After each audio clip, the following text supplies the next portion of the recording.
Welcome back to The Breakdown, an everyday analysis breaking down the most important stories in Bitcoin, crypto, and beyond, with your host, NLW.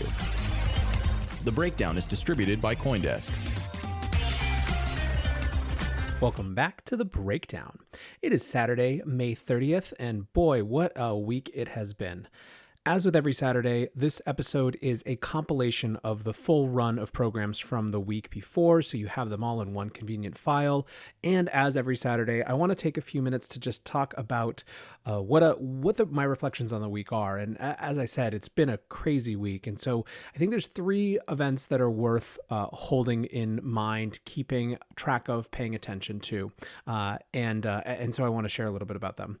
The first is this Trump v. Twitter First Amendment censorship thing. I'm sure if you're listening to this program that you've probably seen, but the TLDR is that Twitter started to put fact-checking messages on Trump tweets and then labeled one of his tweets. Basically, it said it violated their policy around supporting violence. So it's kind of created this Trump v. Twitter thing where he's apparently considering an executive order trying to remove protected status that would enable lots of lawsuits to basically punish Twitter for the content that their users posted, which would be a change in how platforms are regulated today, right? So if someone says something on Twitter, you can't sue Twitter for what they say if something bad happens. This would change that. I think a lot of things about this. I'll do a full show on it at some point. It's a really complicated issue, but I think for me, the number one issue that is worrisome to me is active U.S. politicians interfering in private companies. That's something that I think is a genuinely bad precedent that I really don't want to see. So that's something to keep an eye on from a variety of perspectives, but certainly worth noting when you have a sitting U.S. president who's basically picking a fight with private enterprise in a direct way like that.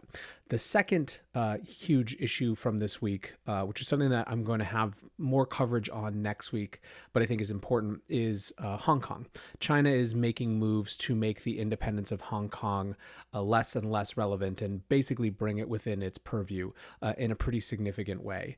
And this comes, on the heels of almost a year of protests now in Hong Kong about the relationship with China, and is hugely concerning, right? This is an incredibly important independent economic base that has that apparently really threatened. The U.S. government has gone so far as to say in a tweet from Mike Pompeo, the Secretary of State, that it no longer sees Hong Kong as independent from China. In a speech yesterday, Trump announced a number of new actions regarding China because of this, but it was interesting because none of those actions amounted to an actual defense of Hong Kong. It basically just created further punishments for Hong Kong because they were now going to be treated like part of China. Anyways, like I said, I'll have a lot more on that next week with some guests, and I've got feelers out for a huge number of guests on that topic. I think my feeling is that whenever there is such a huge geopolitical rift or challenge like that, it's going to have implications for markets, for macroeconomies, and so on down the line. So that's why I think it's worth spending some time on that. So that's issue number two, or thing number two that happened this week.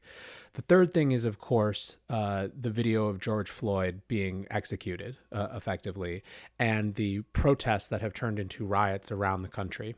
I think what's clear is that this is not just the response to a specific discrete incident of police brutality, but a broader reflection of the feeling of anger and despair and economic dislocation and fear for the future and systemic racism, and every part of what has been bubbling under the surface for a very long time is starting to come to a head. And I think the important thing to watch is how this continues to metastasize and burn out, where this anger, where this fuel goes. It's very hard to believe that this is just going to dissipate and go quietly into the night when it is clearly about so much more than just this one incident, as horrific as that incident is. My caution for all of us around what we're seeing from these protests and what they reflect and what they represent and the anger that they are a reflection of is that when you have an establishment, a leadership class that is as threatened as the leadership class is going to be by not only these protests, but the anger that they represent and the numerous sources of anger they represent. There are a very small number of techniques available to them in the playbook, and they more or less all come down to divide and distract. Divide, get people to blame each other. And you're seeing this in the rhetoric around looting, and this is manipulations, and it isn't actual real protesters. So there's the divide tactic, try to plug this into old divisions, old political categories, make it yet another aspect of the culture war. And there's distract. And distract, unfortunately, is often by picking enemies and picking fights away. And it's not a exception. It's not an accident, rather, that I am mentioning this in the same light as mentioning the increased escalations with China. I think that there is a fear, a legitimate fear, of the way that foreign policy can be used to distract from local turmoil. Now, in the spirit of sharing things that I've found enlightening or illuminating, rather than trying to make sense of it myself and give you answers or context that I don't have, and ideas that I haven't fully processed yet, I wanted to share two clips. The first is from Killer Mike, the hip hop artist, speaking in Atlanta. This is a clip that I've seen a lot of people sharing as a voice of calm in the madness, and a voice of comparative reason in the chaos and the turmoil and the divisiveness. And you may not agree with all of it, but that's not why I'm sharing it. I'm sharing it because it's resonating with a lot of people, and I think that resonance is worth trying to understand. The second clip I'm sharing is historical. It's a speech from the night that Martin Luther King was murdered, and RFK, Robert F. Kennedy, was set to do a political event in Indianapolis. The local police told him that they could not guarantee his safety or protection if he went and did this event, and he insisted on doing it anyways, and ended up giving this speech, this 5-minute speech from the back of a pickup truck. And later that night, as almost every city in America burned to some extent, Indianapolis was comparatively calm. So it's a reminder for me that we have been through hard times before, and we have gotten through them. Anyways, guys, I hope you enjoy these clips, and I hope you enjoy the rest of the shows from the week. It was a great week of interviews and conversations. We had Brent Johnson coming to talk about the dollar milkshake theory. We had Matt Ridley talking about the history of innovation and how to spur it on.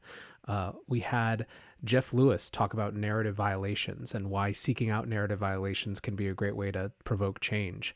And finally, we had the last of the Money Reimagined series, which looked at the battle for the future of money and had some incredible speakers from the CoinDesk Consensus Distributed event that happened a couple weeks ago, from the Chainsmokers to Michelle Phan to CZ from Binance to the Winklevosses to Larry Summers and beyond. So a great week of shows, even though it was a hard week, honestly, for I think most people to be thinking about anything just strictly crypto related, strictly speaking. Anyways, I appreciate you hanging out with me. I appreciate you thinking through these tough issues and how to advance as individuals and as a society with me. So until next week, be safe and take care of each other. Peace. I didn't want to come, and I don't want to be here. I'm the son of an Atlanta City police officer. My cousin is an Atlanta City police officer, and my other cousin, East Point police officer. And I got a lot of love and respect for police officers, down to the original 8 police officers in Atlanta that even after becoming police had to dress in a YMCA because white officers didn't want to get dressed with niggers. And here we are 80 years later. I watched a white officer assassinate a black man, and I know that tore your heart out. And I know it's crippling. And I have nothing positive to say in this moment, because I don't want to be here. But I'm responsible to be here because it wasn't just Dr. King and people dressed nicely who marched and protested to progress this city and so many other cities. It was people like my grandmother, people like my aunts and uncles, who were members of SCLC and NAACP, and in particular, Reverend James Orange, Mrs. Alice Johnson, and Reverend Love, who we just lost last year. So I'm duty-bound to be here to simply say that it is your duty not to burn your own house down for anger with an enemy. It is your duty to fortify your own house so that you may be a house of refuge in times of organization. And now is the time to plot, plan, strategize, organize, and mobilize. It is time to beat up prosecutors you don't like at the voting booth. It is time to hold mayoral offices accountable, chiefs and deputy chiefs. Atlanta is not perfect, but we're a lot better than we ever were, and we're a lot better than cities are. I'm mad as hell. I woke up wanting to see the world burn down yesterday because I'm tired of seeing black men die. He casually put his knee on a human being's neck for 9 minutes as he died like a zebra in the clutch of a lion's jaw. And we watch it like murder porn over and over again. So that's why children are burning to the ground. They don't know what else to do. And it is the responsibility of us to make this better right now. We don't want to see one officer charged. We want to see 4 officers prosecuted and sentenced. We don't want to see targets burning. We want to see the system that sets up for systemic racism burnt to the ground. And as I sit here in Georgia, home of Stevens, Georgia, former vice president of the Confederacy, white man said that law, fundamental law, stated that whites were naturally the superior race, and the Confederacy was built on a cornerstone. It's called a cornerstone speech. Look it up. The cornerstone speech that blacks would always be subordinate. That officer believed that speech because he killed that man like an animal. In this city, officers have done horrendous things and they have been prosecuted. This city's cut different. In this city, you can find over 50 restaurants owned by black women. I didn't say minority, and I didn't say women of color. So after you burn down your own home, what do you have left but char and ash? CNN? Ted did a great thing. I love CNN, I love Cartoon Network, but I'd like to say to CNN right now, karma's a mother. Stop feeding fear and anger every day. Stop making people feel so fearful. Give them hope. I'm glad they only took down a sign and defaced a building and they're not killing human beings like that policeman did. I'm glad that they only destroyed some brick and mortar and they didn't rip a father from a son. They didn't rip a son from a mother like the policeman did. When a man yells for his mother in duress and pain and she's dead, he is essentially yelling, please, God, don't let it happen to me. And we watch that.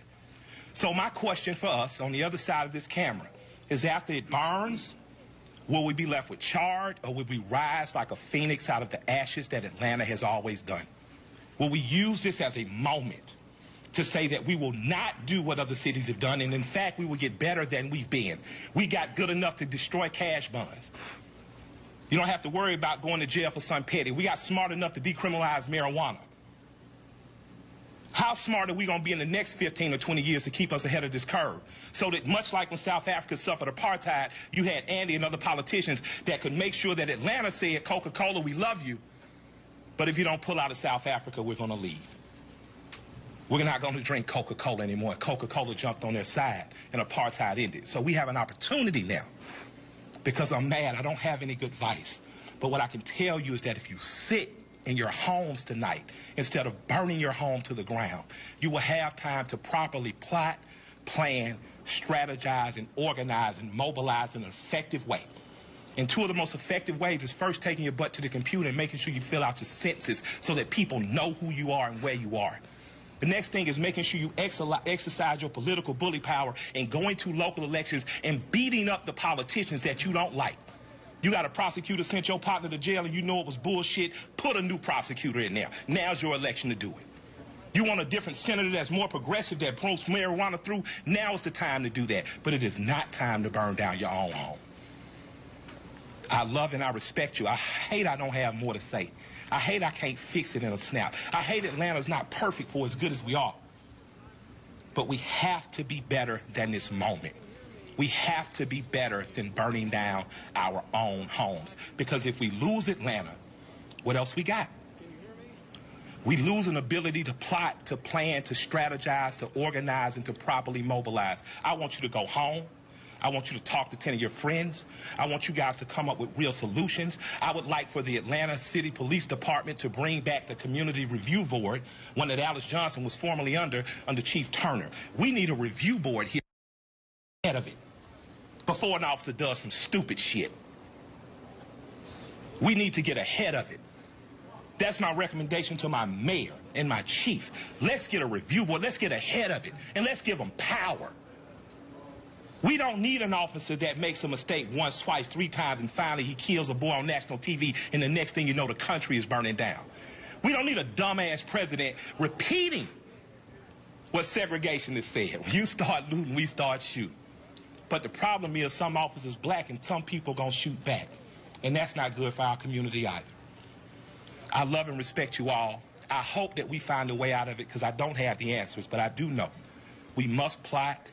We must plan, we must strategize, organize, and mobilize. Thank you for allowing me some time to speak. I'd like to appreciate our chief for what she said on YouTube. I thought it was very bold to do.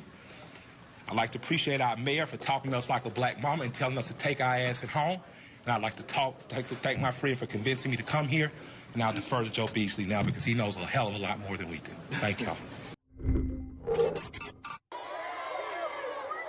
I have some very sad news for all of you, and that is that Martin Luther King was shot and was killed tonight in Memphis. Martin Luther King dedicated his life to love and to justice between fellow human beings. He died in the cause of that effort. In this difficult day, in this difficult time for the United States, it's perhaps well to ask what kind of a nation we are and what direction we want to move in. For those of you who are black, considering the evidence evidently is that there were white people who were responsible, you can be filled with bitterness and with hatred and a desire for revenge. We can move in that direction as a country, in greater polarization, black people amongst blacks and white amongst whites, filled with hatred toward one another. Or we can make an effort, as Martin Luther King did, to understand and to comprehend and replace that violence, that stain of bloodshed that is spread across our land, with an effort to understand, compassion, and love. For those of you who are black and are tempted to be filled with hatred and mistrust of the injustice of such an act against all white people, I would only say that I can also feel in my own heart the same kind of feeling. I had a member of my family killed, but he was killed by a white man. But we have to make an effort in the United States. We have to make an effort to understand, to get beyond or go beyond these rather difficult times. My favorite poem, my favorite poet was Aeschylus. And he once wrote,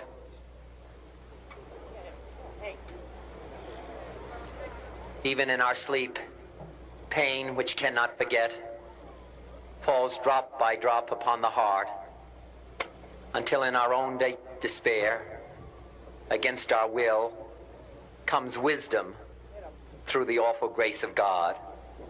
What we need in the United States is not division. what we need in the United States is not hatred.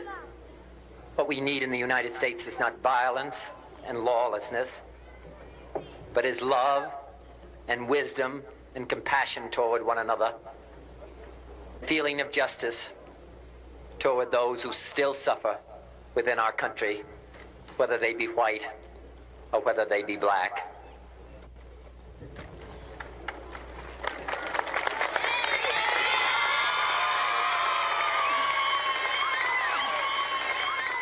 We can do well in this country. We will have difficult times. We've had difficult times in the past, but we will have difficult times in the future. It is not the end of violence. It is not the end of lawlessness, and it's not the end of disorder. But the vast majority of white people and the vast majority of black people in this country want to live together, want to improve the quality of our life, and want justice for all human beings that abide in our land.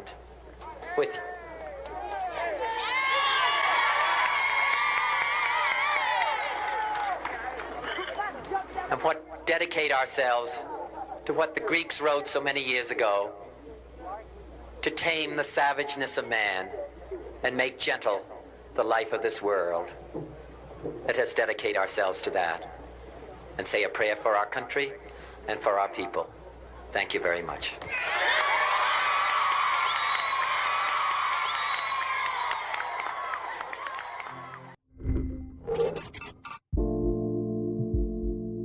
Support for this podcast and this message come from ErisX. With ErisX, you can trade spot and regulated futures on cryptocurrencies through a licensed U.S.-based exchange. ErisX believes in fair access for all. Sign up today to take advantage of zero fees and learn more at erisx.com/consensus.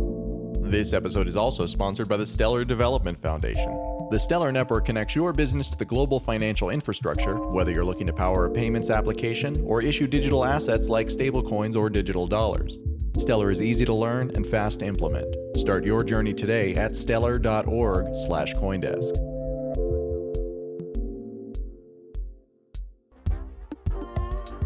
Support for this podcast and this message come from Grayscale Digital Large Cap Fund. In times like these, diversification is key. Consider Grayscale Digital Large Cap Fund, ticker symbol GDLC. It's the only publicly traded investment product that offers diversified exposure to large cap digital currencies, all from your brokerage account. For more information, visit grayscale.co/Coindesk. That's GRAY scale.co/Coindesk.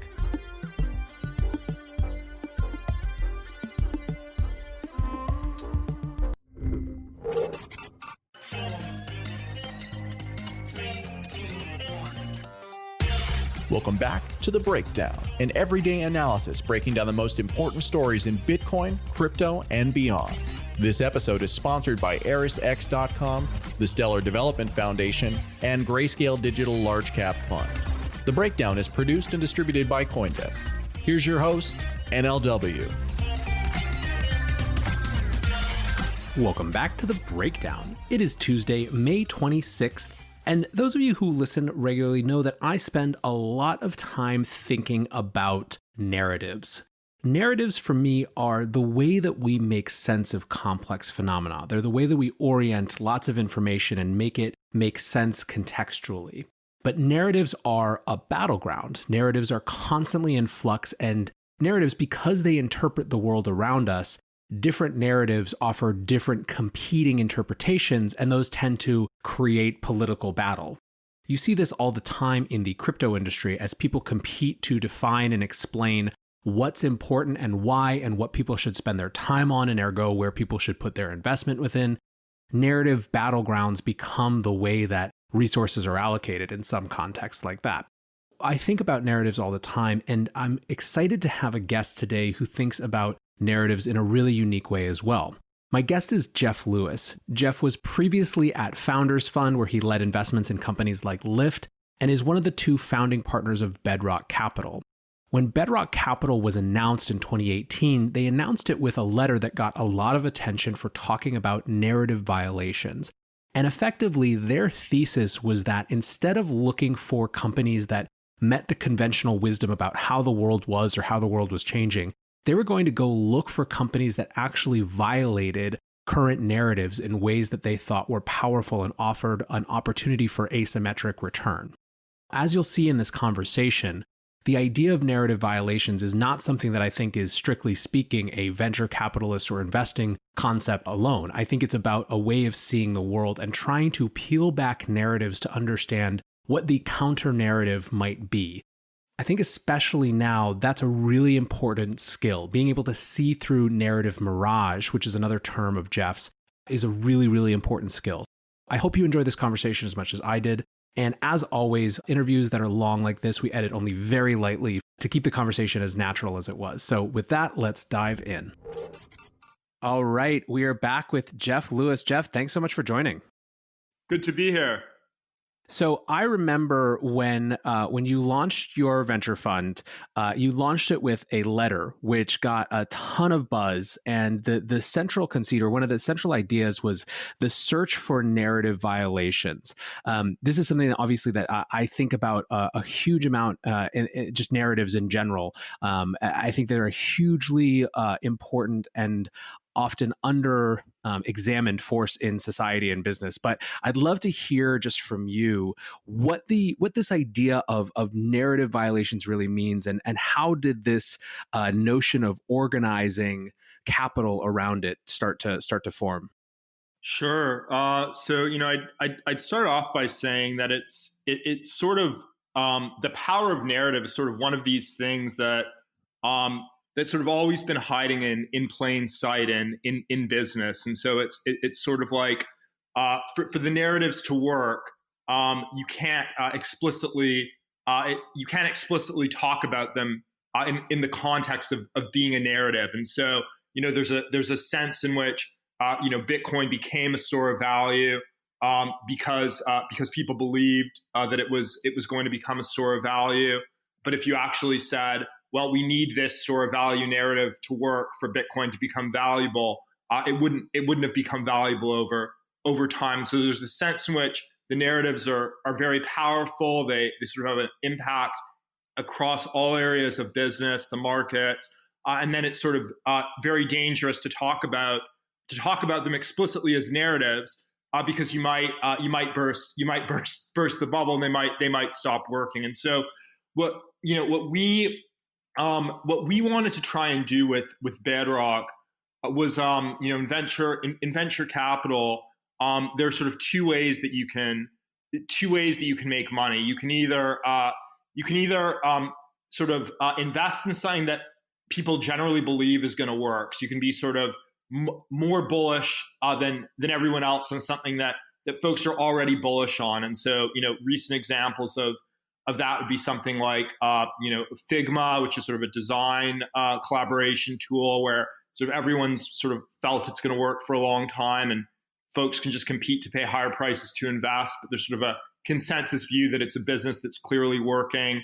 In the consumer space, something like Snapchat, which has been doing well in the public markets. You can sort of, obviously, Amazon is sort of consensus good company. So you can, and when these businesses are private, you can be more bullish than everyone else on something that everyone's bullish on, or you can be bullish on something that others are bearish on. So you can believe something's going to work that others just think is going to fail. In my case, Lyft would be sort of the modal example. When I led the financing round in that company, it was like everyone thought it was this crazy thing with these pink mustaches that was going to get destroyed by Uber. This was back in 2012. But with Bedrock, what we wanted to do is try and carve out this third way of actually what are businesses, what are markets that are just completely not captured in the narrative at all. So the narratives are always these hyper-polarized. It's either going to change the world and give way to this sort of utopia, or it's sort of going to destroy the world. And then technology, the narratives are especially polarized in a positive or negative direction. And so our whole idea around narrative violations, which we wrote in our letter, is can you find companies that are not captured in either one of those extremes and actually powerfully cut against or ignored by sort of the narrative. And I'll pause there. But sort of one of the the implicit things in narrative violations is that the narratives tend to be have historically tended to originate from the media. So there's a sense in which narrative violations investing strategy is kind of a contra legacy media investing strategy. So you sort of you would sort of want to avoid things that the legacy media is hyper focused on. It's interesting. I think we'll talk a lot about media, because I do think that it's a good note, I think, to start or to have right in this up front, where it is interesting how much of this new kind of mental space. It's interesting because in a lot of ways, and I think that you experience this a lot in your conversations on Twitter, you're bringing this idea of this as an investment discipline or investment strategy, but really it's kind of a way of seeing the world strategy that happens to have investing implications if you want to sort of apply it to that. I mean, is that a fair thing to say? Yeah, it's a fair thing to say. It's sort of how one can make money with it. So that's sort of why one would want to invest against it. Yeah, it's interesting. One of the parts of the letter, I was rereading it before our conversation, and you guys wrote, allowing a popular narrative to decide for you is the most seductive of shortcuts. And I thought that was a particularly insightful line. And so I guess, we're now living in this world where the narratives seem pretty up for grabs. I mean, is that your sense coming out of COVID, that there's been kind of a big Overton window shift on some previously firmly held narratives, or do you think it's been overstated because we've been living through this actually, I guess, let me clarify. Do you think that the scale of these shifts in people's bands of perception are truly expanded, or is that a momentary blip based on kind of the strange situation of quarantine?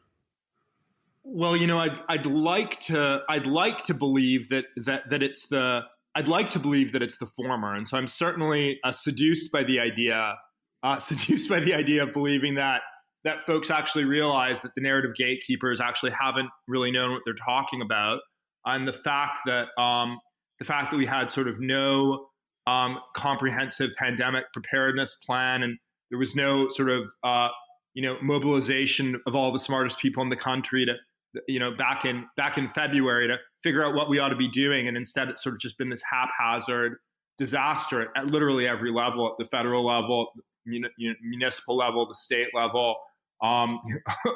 It's the way in which the stimulus has been executed, to me, feels sort of extraordinarily dangerous. The sort of economic cure is going to be worse than the virus over many years. So certainly, it's seductive to believe that that everyone sort of sees that the emperors, quote unquote, have no clothes. But then at the same time, I actually feel that most people, you sort of experience. I think most people will just experience this as a sort of hyper traumatic event, and when a sort of hyper traumatic event happens, you sort of just want to forget that it happened and sort of move on with your life. And so I sort of think there's going to be this bifurcation where, on the one hand, there's the subset of the world that the Overton window has been sort of massively expanded for, and that's a very positive thing. And on the other hand, I worry that actually I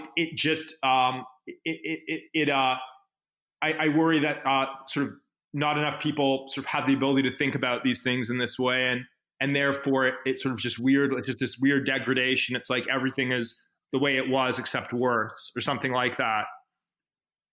Yeah, it's, what I was kind of watching.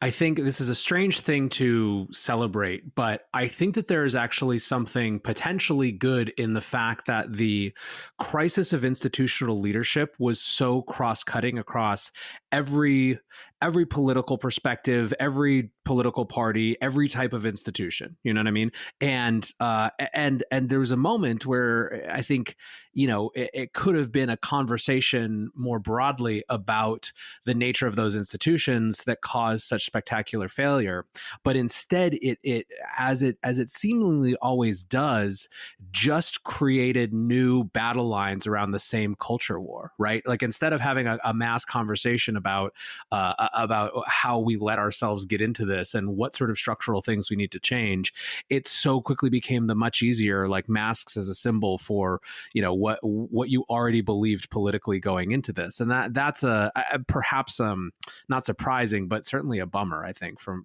where I'm sitting. Yeah, it's been really disappointing. You know, I sent this tweet early on in the epidemic that the virus broke woke, and I think that I think it probably did break the sort of woke, the old version of woke, but now there's sort of this even dumber. It's been replaced with sort of even dumber culture war around masks, around around opening up or not. And I'd like to point out that I don't think this is a uniquely U.S. Phenomenon. So I would argue that actually in most of the Western countries, there've sort of been versions of the same thing that sort of played out, sort of maybe less polarized. But there's this writer, France, obviously one of the countries in Europe that's been quite hard hit, and there's this writer, French writer Welbeck, and sort of. He writes in this open letter that he published about a month ago, sort of, try and translate it. The way the epidemic has panned out is remarkably normal. COVID-19 is a banal virus with no redeeming qualities. It's not even sexually transmitted. It will only push further the obsolescence of human relationships, and ends with. The West has not the eternal divine right to be the richest and most developed zone in the world. And that's sort of like the negative depressing version. And then, and of sort of how this maybe just sort of accelerates these maybe somewhat dystopic, depressing trends. And then maybe there is this, I'm hopeful, I'm optimistic, somewhat optimistic. There's maybe this positive version where we realize that we can't, group communities in this sort of small, localized, decentralized way. Realize you can't depend on any of the legacy institutions. You have to build your own sort of hyper local, organizations. Maybe there's a crypto version of this with local ways that on a very local level you sort of try and build something new. But certainly it seems really bad for all of the legacy institutions, and quite bad for capitalism writ large in the West, I would say. Yeah, let's. So I think that this idea of this as a force for localism is definitely a pretty clear outcome, and I think you're seeing that on multiple levels. Obviously, you're seeing it in the fact that communities have sort of had to step up and take care of each other, right? I mean, we were just talking about this before, but I live in a tiny little town in the Hudson Valley, and the main kind of sources of community support during this time have not been PPP loans. It's been the one restaurant that's still operating, doing free meals for families Monday, Wednesday, Friday, that are totally anonymous and no questions asked, right? So you're seeing kind of that sort of community resilience infrastructure kick back in. But I think that there's also this larger conversation about what it looks like to redesign the economy, more structurally to be resilient, or at least some people are thinking about that. And now it's interesting because, there are some sort of public market actors like Chainsmokers who have talked about the need for resilience in the economy. But by and large, most of kind of the public market actors are just kind of rooting for more of the same and this V-shaped recovery. How do you see the conversation playing out about these larger structural shifts that we need in terms of the economy? Things like supply chains coming back home, the ability to manufacture masks or PPE or whatever it is, nearer, and how much is that going to be driven by kind of existing companies versus entrepreneurs from the ground up? I think there's just going to be a complete 180 on the supply chain side, and so I sent out this we've had this 30-year trend of offshoring and so if you're a large company, you'd sort of hire a McKinsey to figure out how you can create a hyper complex sort of offshored supply chain to cut costs. And this is sort of the globalization story of the last literally 30 years. And I think that is for anything quote unquote essential. That is going to 180. You're going to have to do things within the U.S.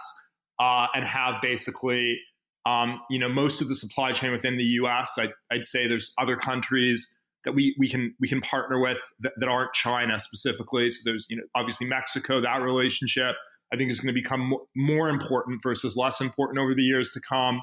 I'd argue we're going to have a more important relationship with India than we've had historically. So I think the era of the sort of somewhat globalized supply chain is not completely done, but certainly for essential things, having a much more localized supply chain is going to be important. And I do think there's a very solid startup opportunity there. I mean, certainly in a biotech context, there's huge sort of entrepreneurial opportunity there with sort of a local supply chain for the drugs. I mean, the drug supply chains have historically had to be very dependent on China. That obviously has to change. In a sort of coordination, helping businesses re-coordinate, reorganize their supply chains. I think there's probably a technology startup opportunity around doing that, which is quite interesting. And I think this is something that folks sort of intuitively understand. And so I tweeted this thing yesterday, which was sort of, I was sort of using McKinsey as a scapegoat or as a sort of, buzzword for globalization. I wasn't actually picking on McKinsey specifically, but I tweeted out, McKinsey wanted McKinsey, but for helping companies reverse whatever McKinsey's recommended over the past 30 years. And the idea there is really that era of helping companies globalize is just, I think that's just done because the sort of globalization, the whole predicate for globalization has been these ties with China, and that clearly is done now.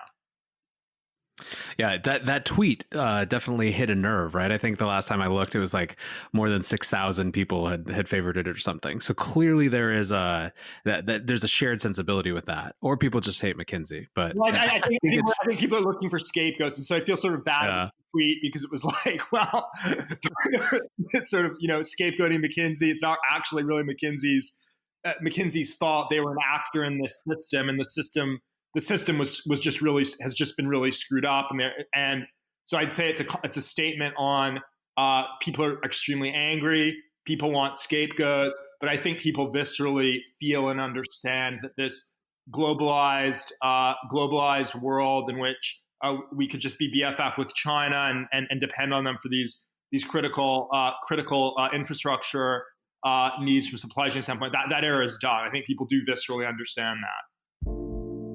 Support for this podcast and this message come from ErisX. With ErisX, you can trade spot and regulated futures on cryptocurrencies through a licensed U.S.-based exchange. ErisX believes in fair access for all. Sign up today to take advantage of zero fees and learn more at erisx.com/consensus. This episode is also sponsored by the Stellar Foundation. The Stellar Network connects your business to the global financial infrastructure, whether you're looking to power a payment application or issue digital assets like stablecoins or digital dollars. Stellar is easy to learn and fast to implement. Start your journey today at stellar.org/Coindesk. Our final sponsor is Grayscale Digital Large Cap Fund. In times like these, diversification is key. Consider Grayscale Digital Large Cap Fund, ticker symbol GDLC.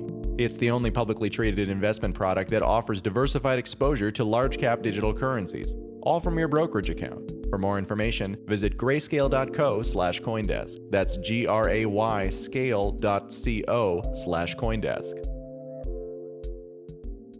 I think that part of why, part of your context, it's almost like there's another tweet that I think could be paired with it that you sent out, which is basically saying prediction that the people who create the next normal, who actually pave the path for the next normal, will not be those same people who crafted this ludicrous global supply chain dependency while self-actualizing solely through frequent flyer status.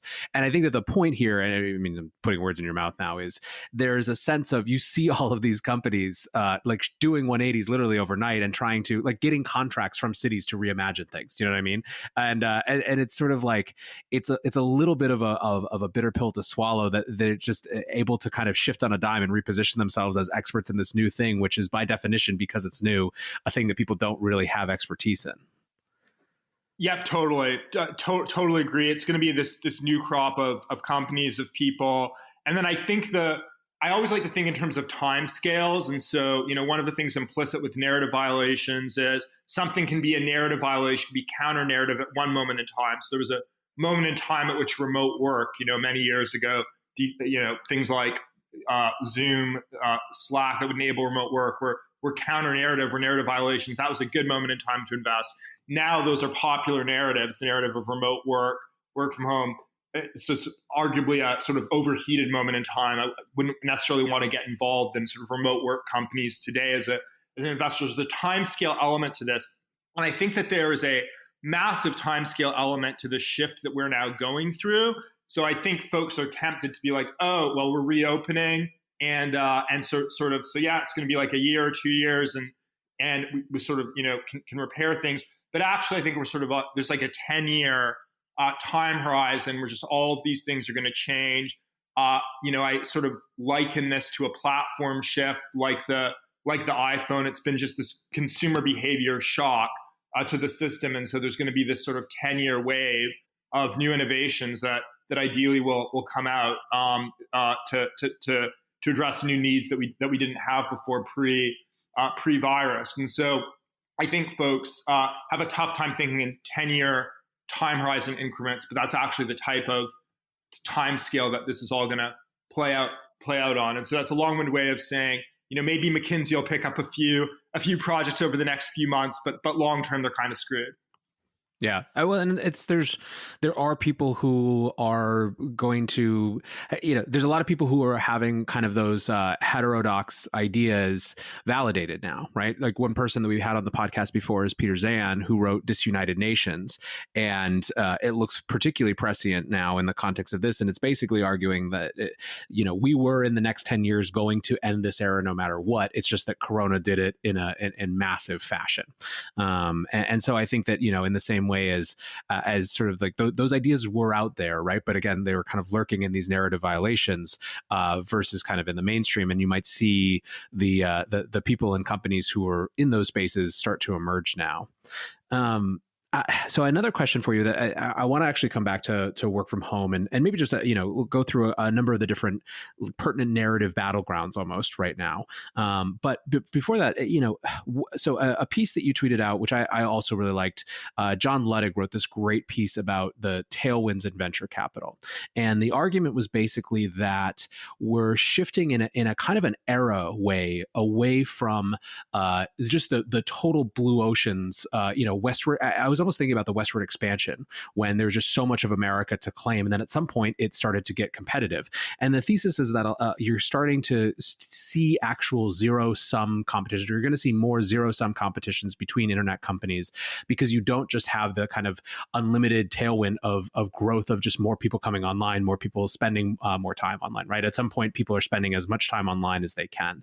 And a lot of his piece is about why venture capital might need to shift back towards being really about vision, because there's going to be a new financial infrastructure, things like Clearbank that fund debt, right, and change the way that even these new companies fund themselves.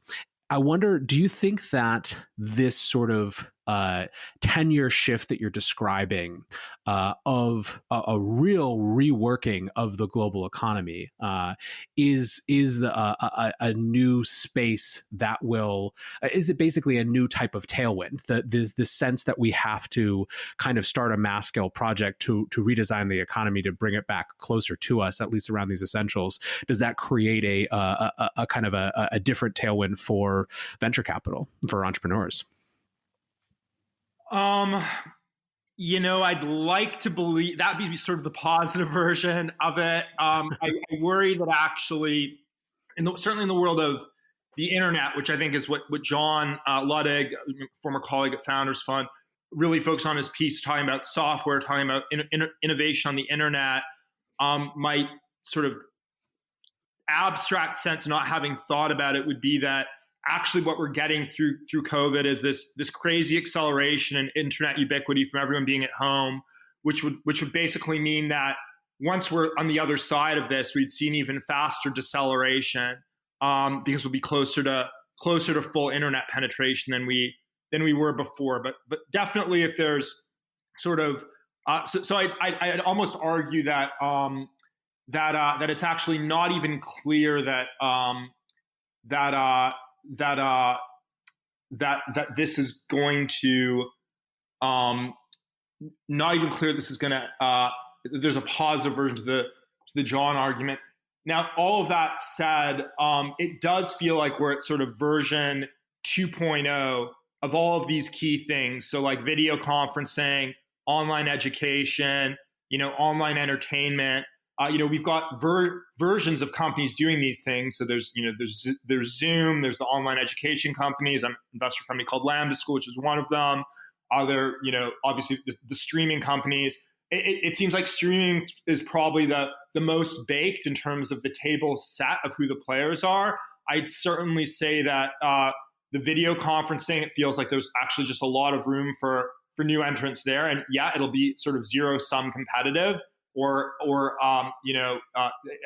it's sort of quite winner take all. But I don't think Zoom is sort of the terminal video conferencing company. I'd say online education, huge open field.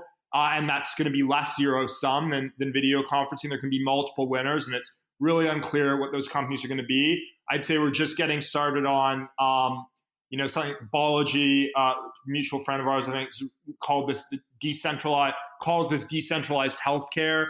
The idea of, obviously telemedicine, but that's just sort of piece one of, you could imagine, just a much more decentralized healthcare industry, and it feels like that's a big white space. And so yeah, there is potentially this set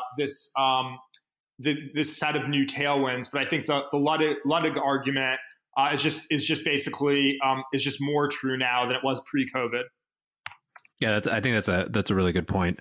It's interesting, the online education piece, kind of validating what you were just saying. So I spent a couple years, a long time ago now, 6 or 7 years ago, with a company called Learn Capital, which was one of the first San Francisco investors to focus on education exclusively as it wasn't a double bottom line fund, right, where they were trying to have social impact as well. It was just a traditional venture fund. In fact, I think that their first fund was a carve out from Founders Fund way back in the day. Really? That was before I joined. Yeah. Well, I don't like double bottom line. I don't like double bottom line funds. So good to hear that wasn't one of those. Those never work. Yeah. Yeah. And it was just, it was their whole thesis was like, look, this is a hugely important, economically massive area of the economy. Like, you can have good, like, it's not that they didn't care about the sort of the social impact of things. It's just going to be a byproduct of funding good companies. But it was interesting because at that time, I got in, I joined, well, one, because I thought that the guys who were running it were incredibly smart and I really wanted to learn from them. But two, because to me, the education system is one of the singular most broken things. It absolutely destroys people's ambition in so many contexts. And I think it needs a total structural reimagination. The problem was, when I got into it, is that the most valuable thing you could be doing in education in 2011, 2012, 2013 was to basically get a big piece of the, effectively regulatory capture government dollars going into local schools. So as more dollars became available for kind of mandated technology to communicate between parents and students, going and capturing that was much more interesting economically than starting a big new version of a company, right? General Assembly was one of the investments back in the day. And it's just more valuable to go after the kind of the K-12 normal market. I think that when you start to see an actual opening in the higher education model and that huge money honeypot for reimagining reimagining things and designing it differently, you're going to see a lot of new entrants to the space that look really radically different than what we've seen before. Yes, so I agree with that, and then I think the challenge on it is that a world in which we can actually have the truly disruptive online education innovation writ large. So by that I mean sort of the end of 4-year residential colleges with a few exceptions. A world in which that's and sort of the rise of sort of more decentralized, not necessarily homeschooling, but certainly a sort of much more decentralized approach to K to 12. A world in which that's true, I think, is a world in which basically the virus ends up being really, really bad. And so I don't know if we want to live in that world, because we don't root for that much. Yeah. You need to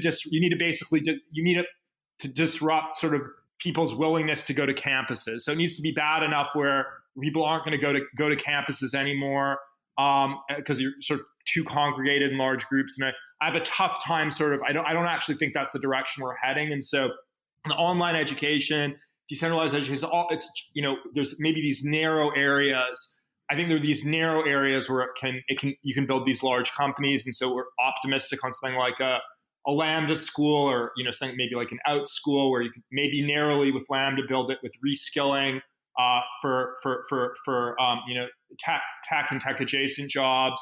You can maybe narrowly build it with homeschooling, with Outschool or Wonder School or those companies, and then to have a sort of huge paradigm shift. I think maybe the virus would have to be worse than it is, and I don't want that to happen. Yeah, I agree, actually. I think, and this is my general feeling, maybe this is a good context actually to get into work from home. I think that we have this tendency when we're talking about these shifts, and it's understandable, right? Because you kind of zoom out to like, well, what's the opposite of the system we have now? And is that what we're headed into? When really what a lot of times these shifts look like, I think, is natural market forces of increased choice coming back in some ways, right? And so, for me, going back to your point, I think what we'll start to see with higher education is not a closure of all these 4-year universities.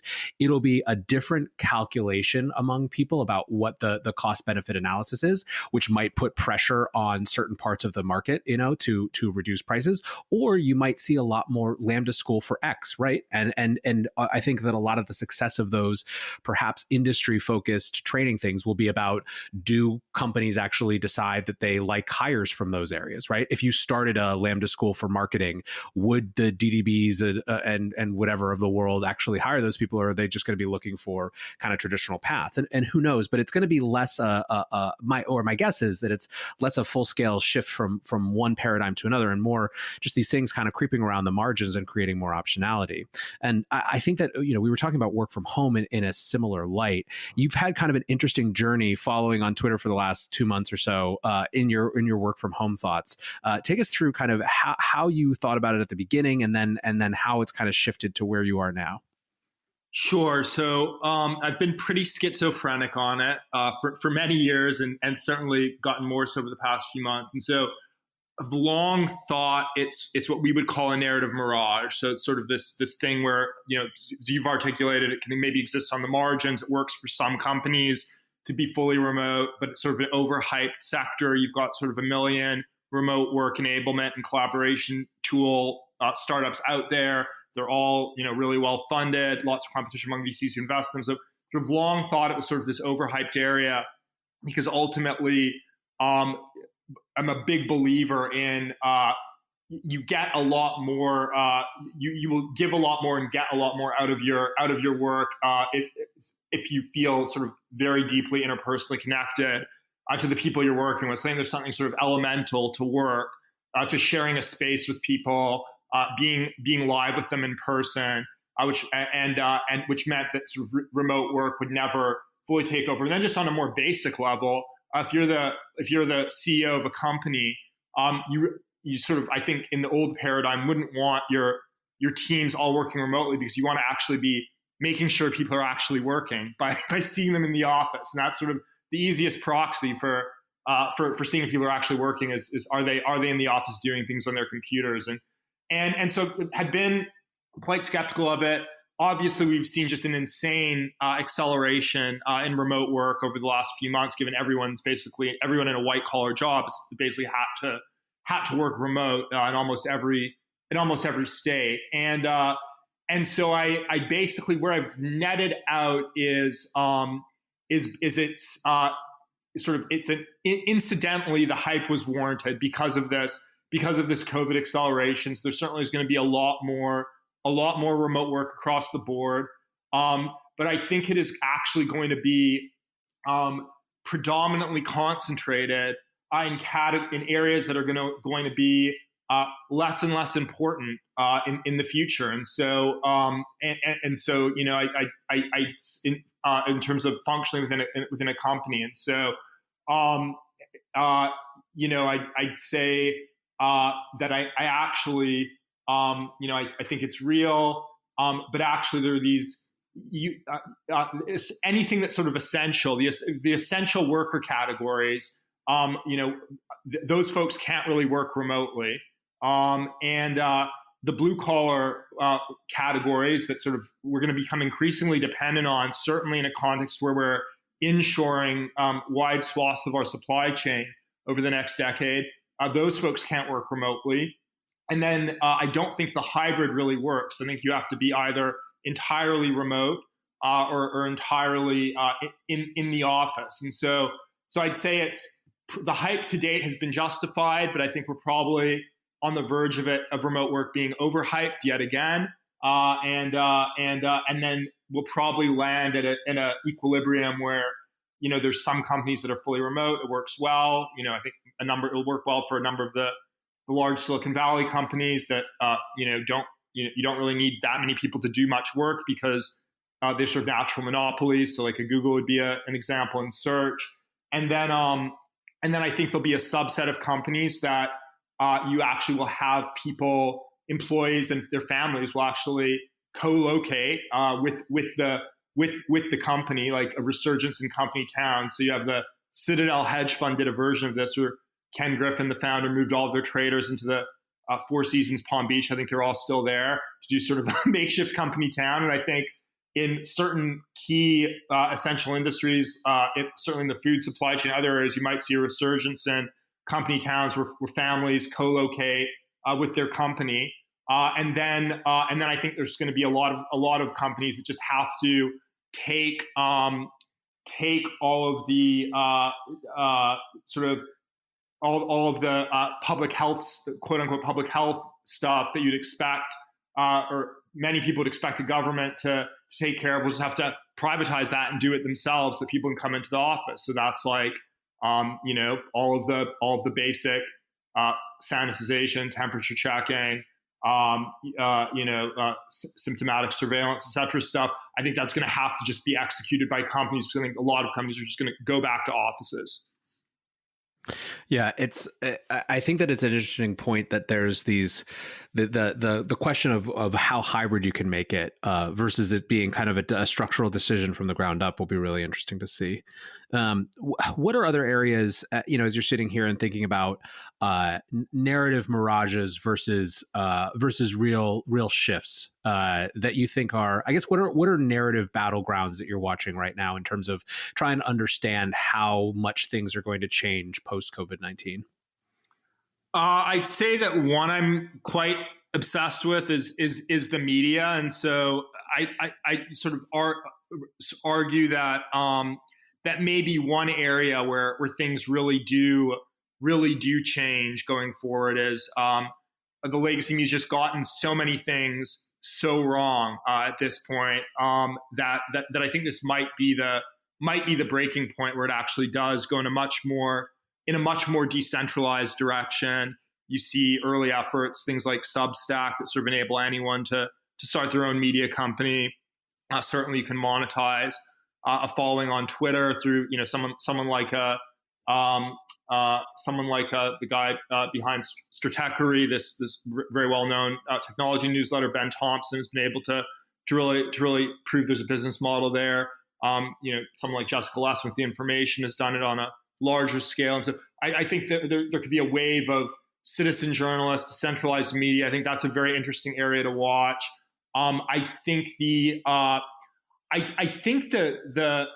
whole idea while I don't believe we're going to see the sort of end of the 4-year residential sort of liberal arts college in the United States, unfortunately, yet, I do think that it's sort of the end of career tracks. And so, when I graduated college in 2004, there was sort of the consulting, iBanking, brand management type tracks. If you had a business degree that you would go on, for a number of years recently, there was sort of like, well, you would do product management or software engineering or finance or consulting still stuck around.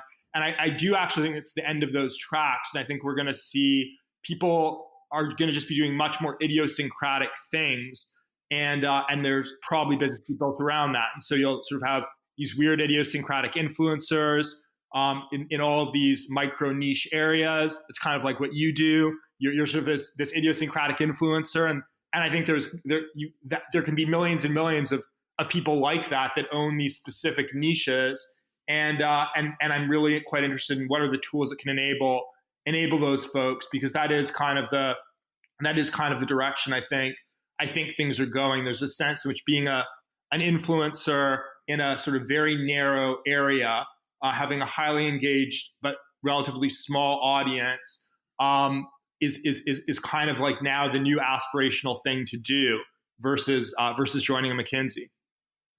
Yeah, it's really interesting too. I think that what people have discovered is that these niches, because of the power of the internet to converge people of shared interest, these niches can actually support an individual like it really, really well, right? From an economic standpoint, even if they're really narrow. I mean, you see this too, not just with kind of the types of things that I'm spending time on, but like in gaming, right? You can have obviously the people look at the biggest Twitch streamers all the time, but there's this huge long tail of games that have enough of an audience to support some number of independent media professionals, basically, who are creating content, and it turns out the economics as an individual look really different when you start to rehabituate people to also pay for content that they like. Whether it's directly in terms of subscription, like Ben Thompson's newsletter, or just in terms of kind of the streaming monthly subscription type things, which don't really get you anything different. It's just a way of supporting those creators.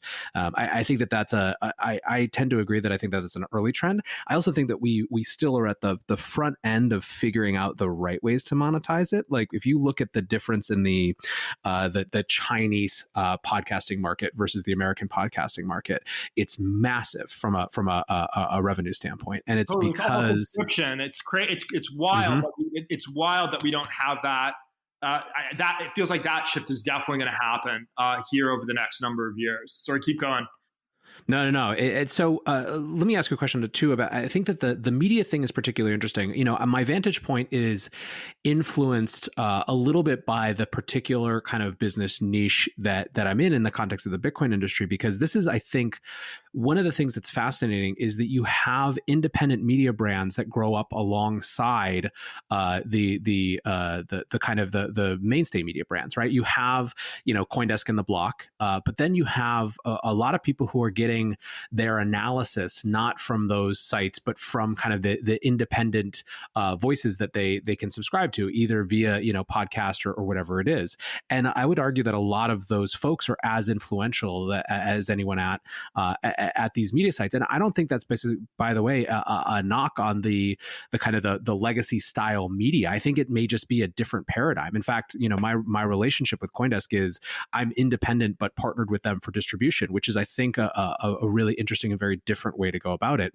And when you start to see, the Matt Taibbi's of the world who left Rolling Stone to start their Substack do that more and more often, you're going to have a kind of power shift in the relationship between people that could get really interesting. And I think that we're, right now, I know that one of the things you've been noticing or spending time on too is we're seeing kind of it feels like a new all-time high or apex in some of that in terms of the kind of the individual influencer power of both Rogan and more recently during this quarantine of Dave Portnoy from Barstool Sports. Yeah. Yeah. I'd say there's this sort of there's this sense in which we're so I'd say Portnoy and Rogan are different. And so I think with Rogan, I think the Rogan story is maybe a story of actually of the power of platforms. And so sort of, like someone like Rogan, you think about him just in the context of society, he's probably like the most well-liked person in America. So, he's someone who could, if he ran for president, he'd probably win. He is just universally, I don't think there's anyone in America who would say they dislike Joe Rogan. One could argue whether he's overrated or underrated, but certainly he's very likable. Has a huge audience and really can get anyone he wants on his show, and sort of the fact that sort of he did this deal with Spotify, sort of this 3-year type deal, to me is more of a comment on the power of platforms. I would have expected Rogan to have created his own platform or something like that. Mm-hmm. I would have hoped he would have created his own platform versus someone like Portnoy, who he founded Barstool Sports. Now he's sort of become a media personality, sort of going in I would argue maybe a different direction of might actually be doing more of the trying to have political influence or create his own platform or something like that. But I guess with Rogan, my feeling is I'm a little bit disappointed because if like the most loved person in the country, if like this is it for him, this reported 100 million, it's probably a fair amount more Spotify deal. It's like, wait, does that put a cap on what you can actually do as an influencer, and how does that impact sort of the influencer economy? My hope is that he's just this idiosyncratic person, and it doesn't. But I was actually somewhat disappointed with that news, although I'm a fan of Spotify. Yeah, it's really interesting, actually. I think it was fascinating to see people's Insta reactions. And, in general, people are free to do whatever deal they want. And it's a ridiculous amount of money for something you created from scratch, so respect whatever the logic was. But it was funny to see people who are like, oh, this makes so much sense. He's been so worried about YouTube censorship. He's been talking about it all the time. And it's like, well, the answer to that is to move to a different centrally controlled platform and negate your ability to put this thing on any other platform. It's like, that's not an answer to censorship, but I do think, one of the things that it also brought up for me, which specifically with podcasting, is that I realized that we don't really know what the half-life of a podcast is supposed to be, right? We have a rough sense of how long a TV series lasts, even though that's also shifting based on different models and how Netflix does things versus how HBO does things or whatever. But if you have a successful show, you're expecting it to go 7 or 8 seasons, right? If it's a drama, maybe a little bit longer if it's a comedy or something, a sitcom that doesn't matter. We have no idea. Are most podcasts 3-year things and then they do a different podcast? Are they 5-year things? Are they 10-year things? It's like early enough in the medium that it's actually hard to know. And I think part of, there were some people who pay more attention to Rogan than I do, who were like, dude seems tired. And if you're tired and all of a sudden, and who knows what sort of pressure he feels being the middle ground for everyone, it seems like sometimes, or it could seem like, and someone offers you a ridiculous 9-figure deal, like maybe you just, of course you're going to take it. But I do think it's an interesting question that you bring up of what it means in terms of the full upside potential of an independent kind of media enterprise. Yeah. Really, really, really good point. I don't think we fully understand the value of the back catalog either on these podcasts. And so, there's a sense in which most of the revenue in the historical sort of cable television paradigm, the bulk of the revenue was sort of from reruns actually. And maybe there's some version of that that's true for podcasts. I don't know. I think it's too early. Yeah, it's really interesting. Well, I've picked your brain on a ton of different things and really appreciate the time. Maybe just by way of wrapping up, you had one other tweet that I thought was really, really interesting. And I want to see, it's a month on from when you said it. And I want to see if you still feel this way or if it's evolved at all. So this was on April 30th. You tweeted out, if you run a zombie company, now is the time to try and sell it. If you work for a zombie company, now is the time to change jobs. It'll be years until folks are as optimistic on the economy as they're going to be over the next 3 months. Narrative mirage recovery. So first, I guess, what did you mean by narrative mirage recovery? And second, how has the last month changed or reaffirmed this take? Oh, I believe it now more than ever. And so I would say that it's a narrative mirage recovery because basically the Fed is it's sort of the perma QE Fed money printing on steroids plus HGH. I mean, the amount of stimulus that's gone in is just insane. And then the reality is just that can't do it. You can't infinitely do it. And so I'd say that it's very much a narrative mirage recovery. That'll become clear starting in Q4. And then the reality is actually, I think, regardless of the fact it's a narrative mirage recovery, the U.S. is on a relative basis still better off than most other countries. You mentioned Peter Zand. I think he makes the argument quite articulately that sort of on a relative basis we're still probably better off than most other places. But that doesn't mean that it's that the economic miracle is going to continue. I think it's now come to a screeching halt, and that'll become clear to folks toward the end of the year. Geoff, awesome to talk to you. Great to get your insights. Let's do this again sometime. Sounds good. Thanks a lot, man. My pleasure. The thing that stands out to me after that conversation is this idea of how much we think things are going to change when we see a new force for change in society. So the work from home example and the higher education example were the two that we discussed most extensively in this context. But we have this tendency to assume or somehow get into this headspace that when new forces present themselves, it's going to change things wholly and immediately, rather than being a gradual, incremental process where first bits in the margins start to change, and then it slowly goes more mainstream until big swaths of what was previously outside the mainstream have become normalized. I think that's what you're going to see in higher ed, as I mentioned in the show, where different industries get their own version of Lambda School, get their own version of Y Combinator that becomes as, if not more, respected than traditional degrees. I think that's what's going to happen with work from home. I don't think that cities are all of a sudden going to lose their appeal overnight, but there's big sets of people demographically with different types of interest who are going to design their lives around the ability to work from home now, and that's all of a sudden going to be massively more respected among corporations. I think that it's really important not just to peel back narratives, but also to look at both scale and breadth of impact over time and really try to have a more nuanced view of the world. Anyways, that is my battle and my cross all the time, this idea of bringing nuance to digital conversations. Anyways, I appreciate you at least allowing me to do that by hanging out with you today. Until tomorrow, guys, be safe and take care of each other. Peace.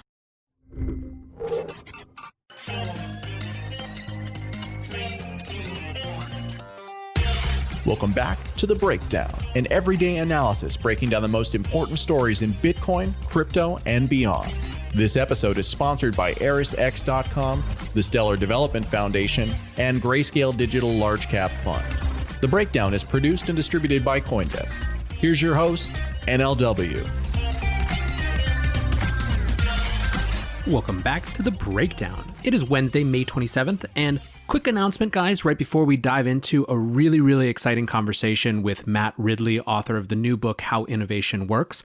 I wanted to share that I am experimenting or about to experiment with some interesting additional content, bonus content, VIP content, both written and podcast form that I really want a set of beta testers to help me out with. So if you are interested in beta testing a bunch of unique content around the same themes of The Breakdown as a supplement, as an extension of The Breakdown, DM me at NLW on Twitter and let me know, or email me nlw@whittemore.io. and I will get you in this beta test for June. But without any further ado, let's talk about my interview today. Matt Ridley is an extremely interesting thinker. You may know him from his TED Talk from 2010, When Ideas Have Sex. You may know him from his book, The Rational Optimist, How Prosperity Evolves. You may have read his more recent book, The Evolution of Everything. If you follow British Parliament, you may know him as a member of the House of Lords. But in this context today, I'm having a conversation with him as the author of the new book, How Innovation Works and Why It Flourishes in Freedom. And the conversation is really about the way in which innovation has been treated historically as some emergent phenomenon that just happens, rather than as something that can be understood and cultivated in explicit ways. And Matt spent a huge amount of time in this book digging into figuring out how innovation actually works and why it is so essential to the evolving prosperity of the human species. We cover a huge amount of ground in this conversation, from the idea of this economic history of innovation to how Thomas Edison created the first innovation factory and was not the inventor that we think of, but actually perhaps the first modern innovator. We talk about how governments can and can't encourage or incentivize innovation and what works and what doesn't. We talk about how innovation actually and innovation policy influence Matt's views on Brexit.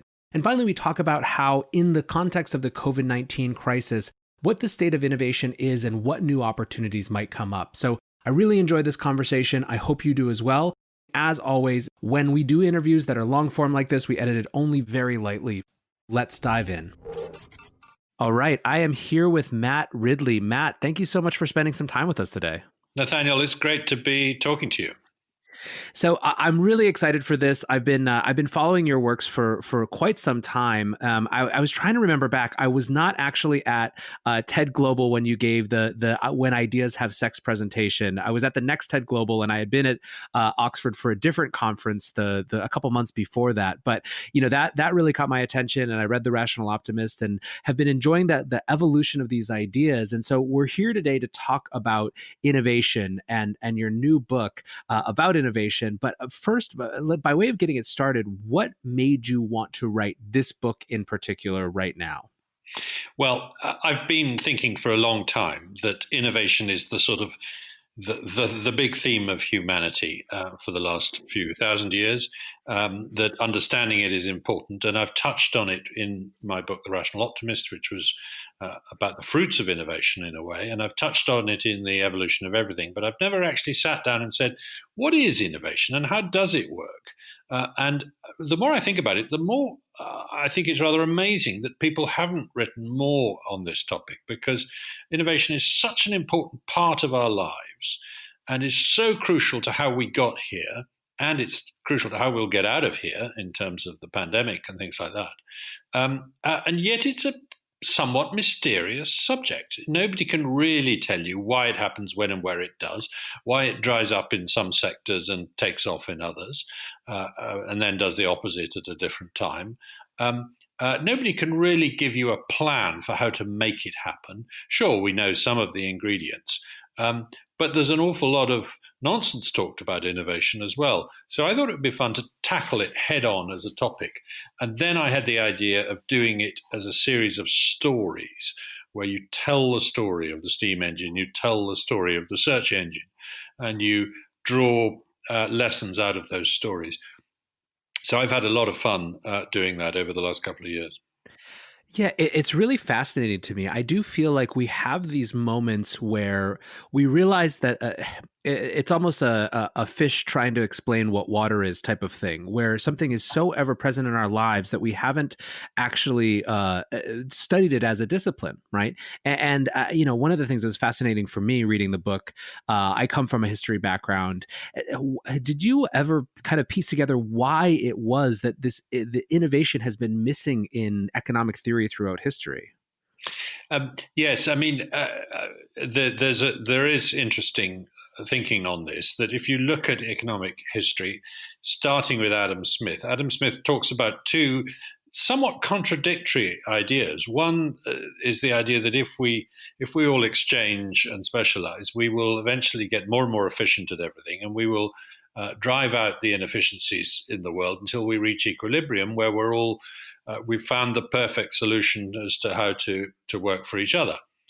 And that implies that growth disappears, growth dries up, as it were. That we reach a sort of perfect equilibrium. It implies diminishing returns.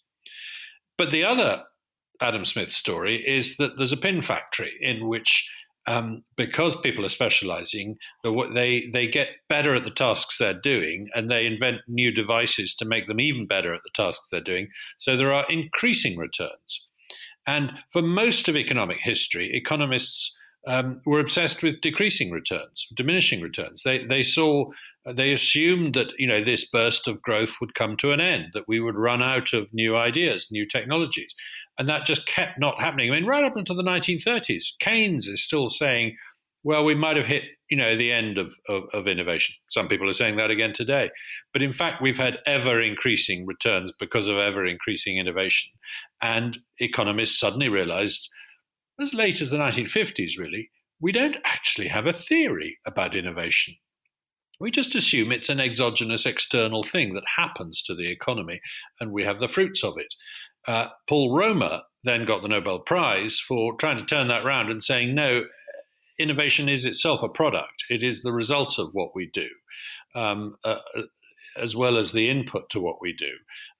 And so economists have begun to get innovation into their equations, but they haven't really succeeded yet. Yeah, and it seems so fundamental. I mean, how impossible is it to model out or predict economic outcomes when you don't have a way to take expected innovation into account, right? I mean, especially when so many issues in the economy are going to be based largely on changes in productivity and what different types of innovations do as it relates to needs for inputs and quality and quantity and types of outputs.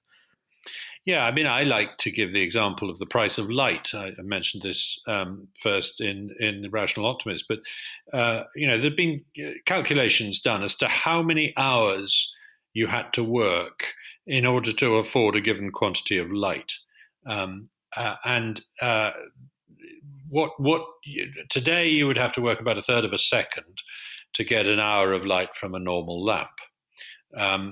But in 1800, with the then cost of candles and the then average wage, you'd have had to work about 6 hours to get an hour of light of the same quantity. And that's a beautiful example of how something has gone from being a unaffordable luxury available only to the few to something that is a routine necessity that we all take for granted. And that's because of innovation. That's because we've replaced the candle with the kerosene lamp, which has been replaced with the light bulb, which has been replaced with the compact fluorescent bulb, which has now been replaced with the light-emitting diode. Yet, your labor, what you're spending your labor on, has changed in that time. In the past, if you wanted light, you had to spend a good percentage of your day working to get light. Now you have to spend a third of a second working to get light, so you can spend the time working for something else. So this is economic growth, the reduction in the amount of time you have to spend fulfilling a certain need, and that you can't leave the story of innovation out of that process. It seems extraordinary that you would think you could. That hasn't come about because we've got more land or more labor. It's come about because we've got new technologies. It's really interesting. I think that the light example has a lot of parts to play in this story, which I feel like we'll come back to throughout this conversation. I want to start maybe with the Thomas Edison example and this question of how innovation differs from invention, and these kind of inflection points in the history of innovation, because I think that's such a phenomenal example. But I also, and I'm mostly reminding myself, I want to come back to this idea of how much less work it takes to get light now compared to how much more time it takes, how much more work it takes to own, one index share of the S&P 500, because there's an interesting conversation starting around the competition between technology deflation through inflation, through innovation, and the sort of inflationary economic policies that keep asset prices, some would say, artificially large. But I want to come back to that because it's a little ahead. Yeah, a little ahead. But So let's talk about this idea of light. So one of the more I think it's a resonant example for folks because we have the mythology of Thomas Edison as the kind of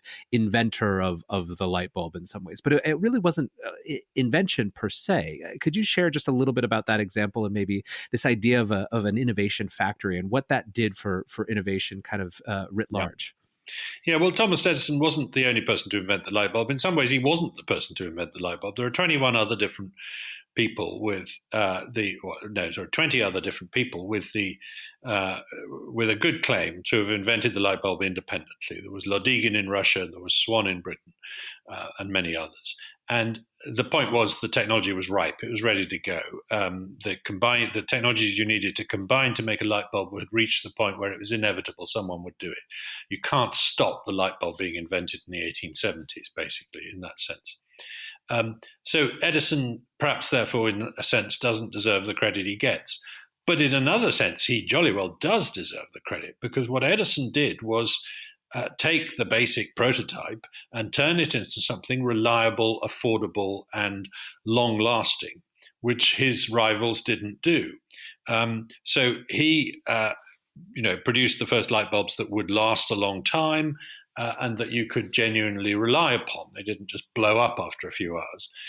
And the way he did that was by what I would call innovation, not invention. And that is to say, a huge amount of trial and error. And he emphasized this very, very clearly. He did over 5,000 different experiments before he settled on the plant material to use for the filament of his light bulbs, which was Japanese bamboo. So he famously said invention is 1% inspiration and 99% perspiration. I would say that innovation is the perspiration, as it were, and he understood that. And he then, it wasn't just him, it was a whole team of people. And in fact, what he had done was he'd set up a factory, a huge plant, the product of which was innovations.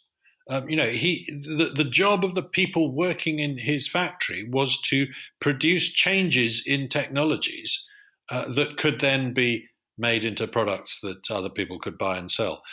He was the first person, therefore, I think, to see innovation as a product rather than as an input. And actually, there's not enough people who do that today. Yeah, you had this great line. The Industrial Revolution, therefore, was in effect the emergence of a new kind of economic system that generated endogenous innovation as a product in itself, which I thought was just a really great way to put that idea. Yeah, I do think that is key, and of course it depended on abundant energy, because I have this sort of thermodynamic view of civilization in my book, which is that we as living beings and our technologies are improbable structures.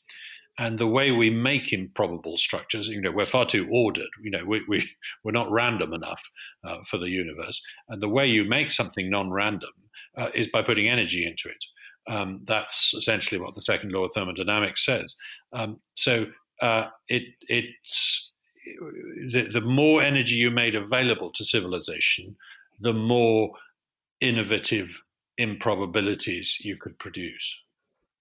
Yeah, it's fascinating. As an aside, I think that concept would find a lot of resonance with many in the Bitcoin community who see the proof of work system that Bitcoin relies on as a way of converting energy into effectively truth, right, and a source of shared common knowledge. That's kind of the predicating basis of it. I want to. But that's a really interesting point, and I mean, it's often seen as one of the flaws of Bitcoin is the huge amount of energy it requires. But in a sense, it's just spelling out what is inevitable, is that if there's going to be something that valuable, then it must have a lot of energy input.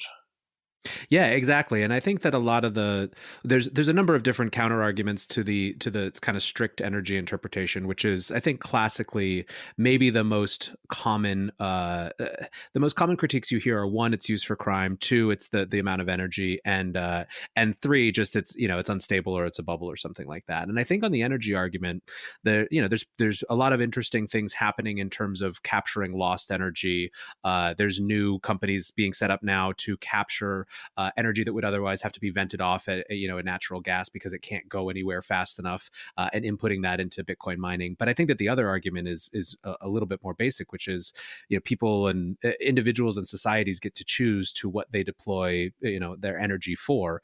And if we decide that Christmas lights are okay, why not decide that this kind of truth system, this money system, might be okay as well? But I don't want to drive us too far down that tangent.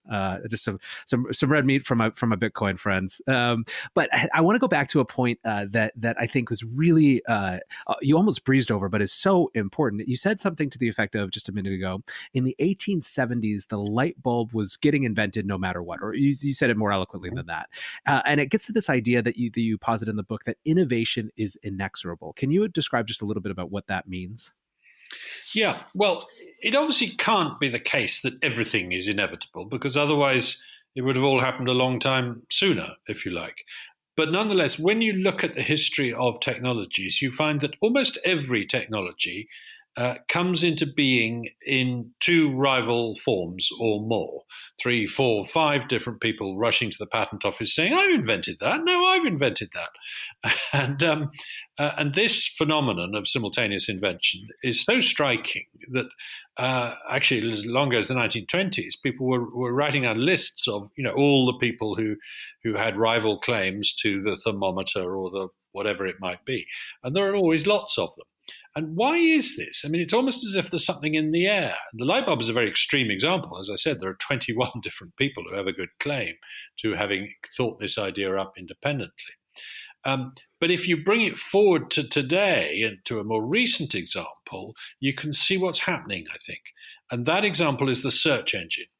The search engine was invented in the 1990s to help us all navigate the internet. And it was, we think of it as being born out of Google, but of course Google wasn't the first. There were lots of other search engines around when Google came along. It just was one of the best. And none of the people who built those early search engines, or most of them, didn't think they were building search engines. They thought they were cataloging the internet or something like that. That's what the Google founders thought they were doing. So they didn't see what they were doing. In retrospect, it looks so inevitable. It doesn't matter whether Sergey Brin meets Larry Page or not. We still get search engines in the 1990s. You can't stop it. You can't prevent it happening. And so it must surely have been predictable. But it's not, actually. If you go back to the late 1980s and search for evidence that people were foreseeing the arrival of search engines, they didn't, any more than they foresaw the arrival of light bulbs in the 1870s. So there's something strangely asymmetric about the history of technology. It's fantastically obvious in retrospect and fantastically non-obvious in prospect, which I find completely fascinating.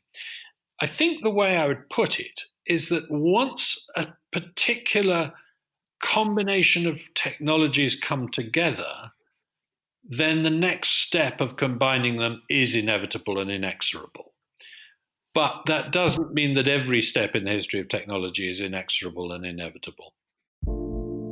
Support for this podcast and this message come from ErisX. With ErisX, you can trade spot and regulated futures on cryptocurrencies through a licensed U.S.-based exchange. ErisX believes in fair access for all. Sign up today to take advantage of zero fees and learn more at erisx.com/consensus. This episode is also sponsored by the Stellar Foundation. The Stellar Network connects your business to the global financial infrastructure, whether you're looking to power a payment application or issue digital assets like stablecoins or digital dollars. Stellar is easy to learn and fast to implement. Start your journey today at stellar.org/Coindesk. Our final sponsor is Grayscale Digital Large Cap Fund. In times like these, diversification is key. Consider Grayscale Digital Large Cap Fund, ticker symbol GDLC. It's the only publicly traded investment product that offers diversified exposure to large cap digital currencies, all from your brokerage account. For more information, visit grayscale.co/Coindesk. That's GRAY scale.co/Coindesk.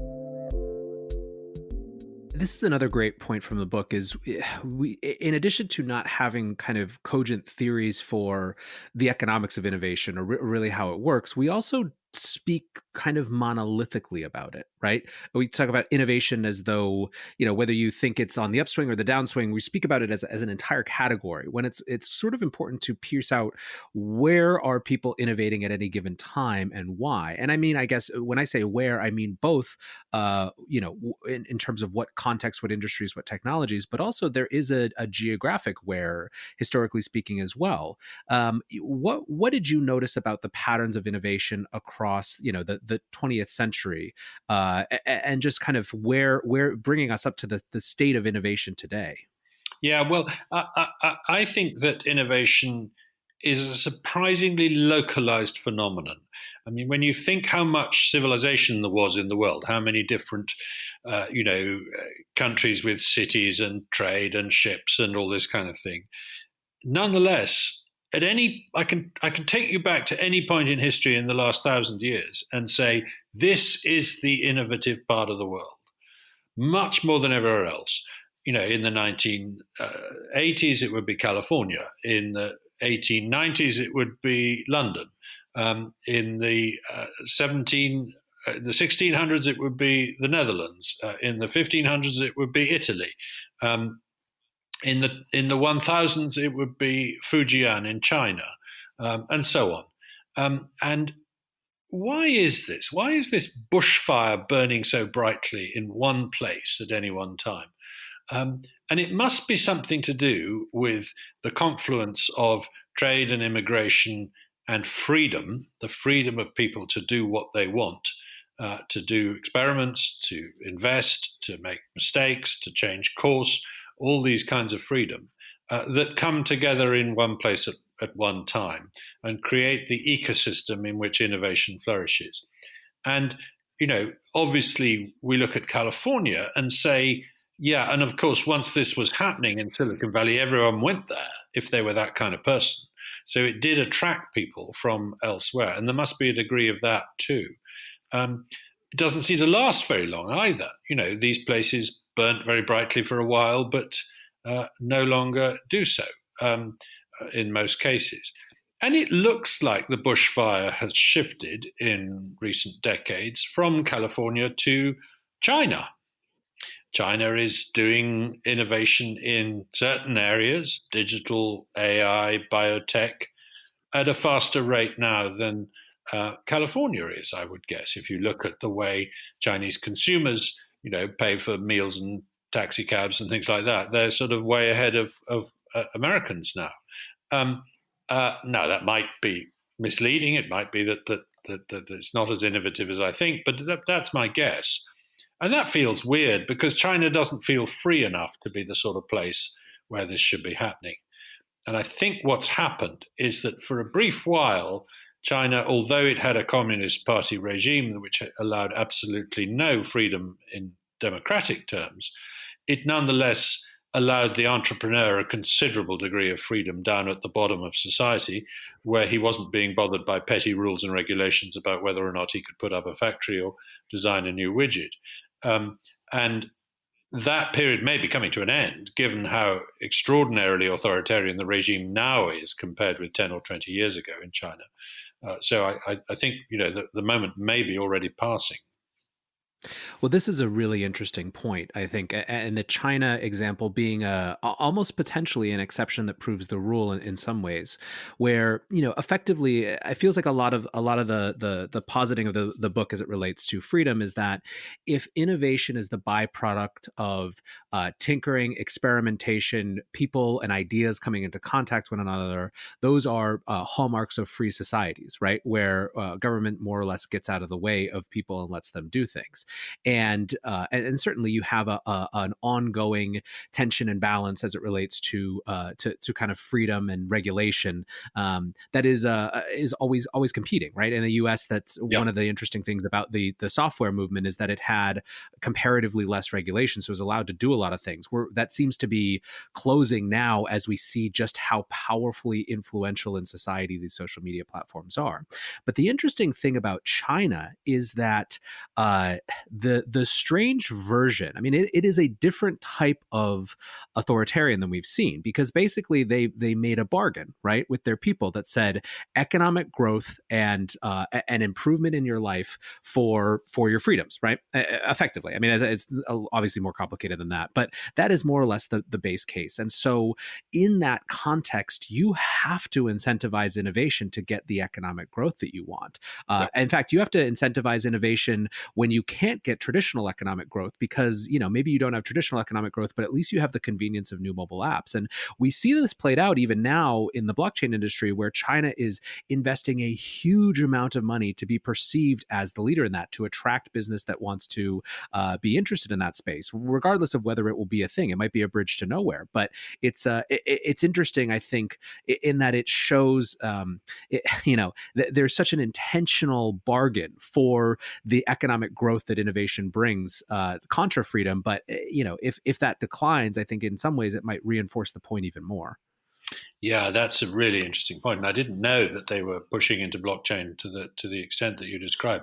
Of course, blockchain has the potential to enable the innovative ecosystem to cast loose from planet Earth and float up into the cloud and conduct a process of innovation that doesn't have to be anywhere, that doesn't have to be subject to the intellectual property regulations of California or the democratic constrictions of China. That sounds fairly hand-wavy and idealistic, and I suspect it is too much so. And by the way, one of the things I talk about in the book is the way technologies disappoint in their first decade after being invented, only to flourish later on. This is called Amara's law. Roy Amara said, every new technology, we underestimate the impact of a new technology in the long run, but we overestimate it in the short run. And we've seen this with everything from railways, which were invented in the 1820s, but in the 1830s, they kind of didn't achieve much. But it's in the 1840s when suddenly there is railway mania and everybody builds thousands of lines and it becomes a routine thing. And we saw it with the internet. We had e-commerce in the 1990s and we had all the dot-coms. And then by the end of the 1990s, everyone is saying, is that all there is? I'm not sure this is all it's cracked up to be. And then, of course, 10 years later, it jolly well is all that it's cracked up to be. So I think the same will happen to blockchain, that we will have a period when quite a lot of your critics will say, where's the beef? Why aren't you writing contracts in space and launching currencies to compete with sovereign ones and so on? But then there will come a moment when that will happen. And I, as a citizen, will say, look, I don't care what taxes and rules and regs and money you're trying to impose on me in the UK. I'm not a citizen of the UK anymore. I'm a citizen of the cloud, or something like that. Again, I've gone a little far-fetched there, but you get it. Yeah, no, and I think that what you're actually getting at too is that one of the reasons that I think blockchain as a concept, as an industry, has attracted a lot of people is that there's a larger sense, an imperative towards decentralization, towards trying to uncouple or decouple from systems of power that exist and try to do things in a way that isn't command and control, that isn't organized. And I think blockchain it fits easy from a narrative perspective with that, but I think that the impulse might be something a little bit larger than the technology category, if that makes sense. Yeah, no, I think you're dead right. I think that there is a philosophical point here, and it's there in the in the manifestos of the cypherpunks that preceded blockchain. It's very clear that these are radical libertarians, and it's the same mentality behind the launch of the internet, actually, which. I mean, I've just been reading up on this. I don't really have this in the book, but I hadn't really twigged the extent to which there was a rival command and control government directed version of the internet called the OSI, which was being negotiated at a high level in more and more sort of United Nations sort of way, with people arguing over commas in rules and regulations, and which just kept getting more and more unwieldy, and instead a sort of bottom-up anarchic free-for-all developed around the TCP protocols, which launched the internet. So I do think that the spontaneous order aspect of innovation is terribly important and is what blockchain is all about. So this actually gets to another really key point about, obviously governments are in some ways like, not just governments, but or not just countrywide governments, national governments, but any sort of regulatory block, be it cities, be it states, be it governments, be it regions like the Eurozone, they're all competing in some ways for innovation. And there's different ways they go about it. And I think that this is something that's really important to you. It's if we understand and respect innovation as something important, as a public good in some ways, or a public-private hybrid good. What are the right ways and what are the wrong ways for people to sort of incentivize innovation? Yeah, well, I run through some of the things that innovation needs if it's to flourish. And one of the things it likes is fragmented governance. It doesn't do well in empires. There isn't that much innovation in most empires. It does well in city-states. It particularly likes small fragmented continents where you can move from one regime to another. America is a good example of that today. Elon Musk was threatening to leave California for Texas the other day because he didn't like the rules and regs in California. That's exactly what Gutenberg did 500 years ago in Central Europe. So that's quite an important feature, I think, of innovation. I'm also very skeptical about intellectual property. I think the patent and copyright systems that we have erected are far too restrictive, far too easily turned into barriers to entry against competitors, which actually slow down innovation rather than speed it up. And I think the evidence for that is getting clearer by the day. And where you've got strengthened intellectual property systems, you don't get more innovation. And where you've got weakened ones, like, for example, in the development of streaming music, Napster and so on, you don't get less innovation. So I think the way we've gone about making intellectual property so restrictive has actually become a problem. And we see when a patent expires, we get a burst of innovation.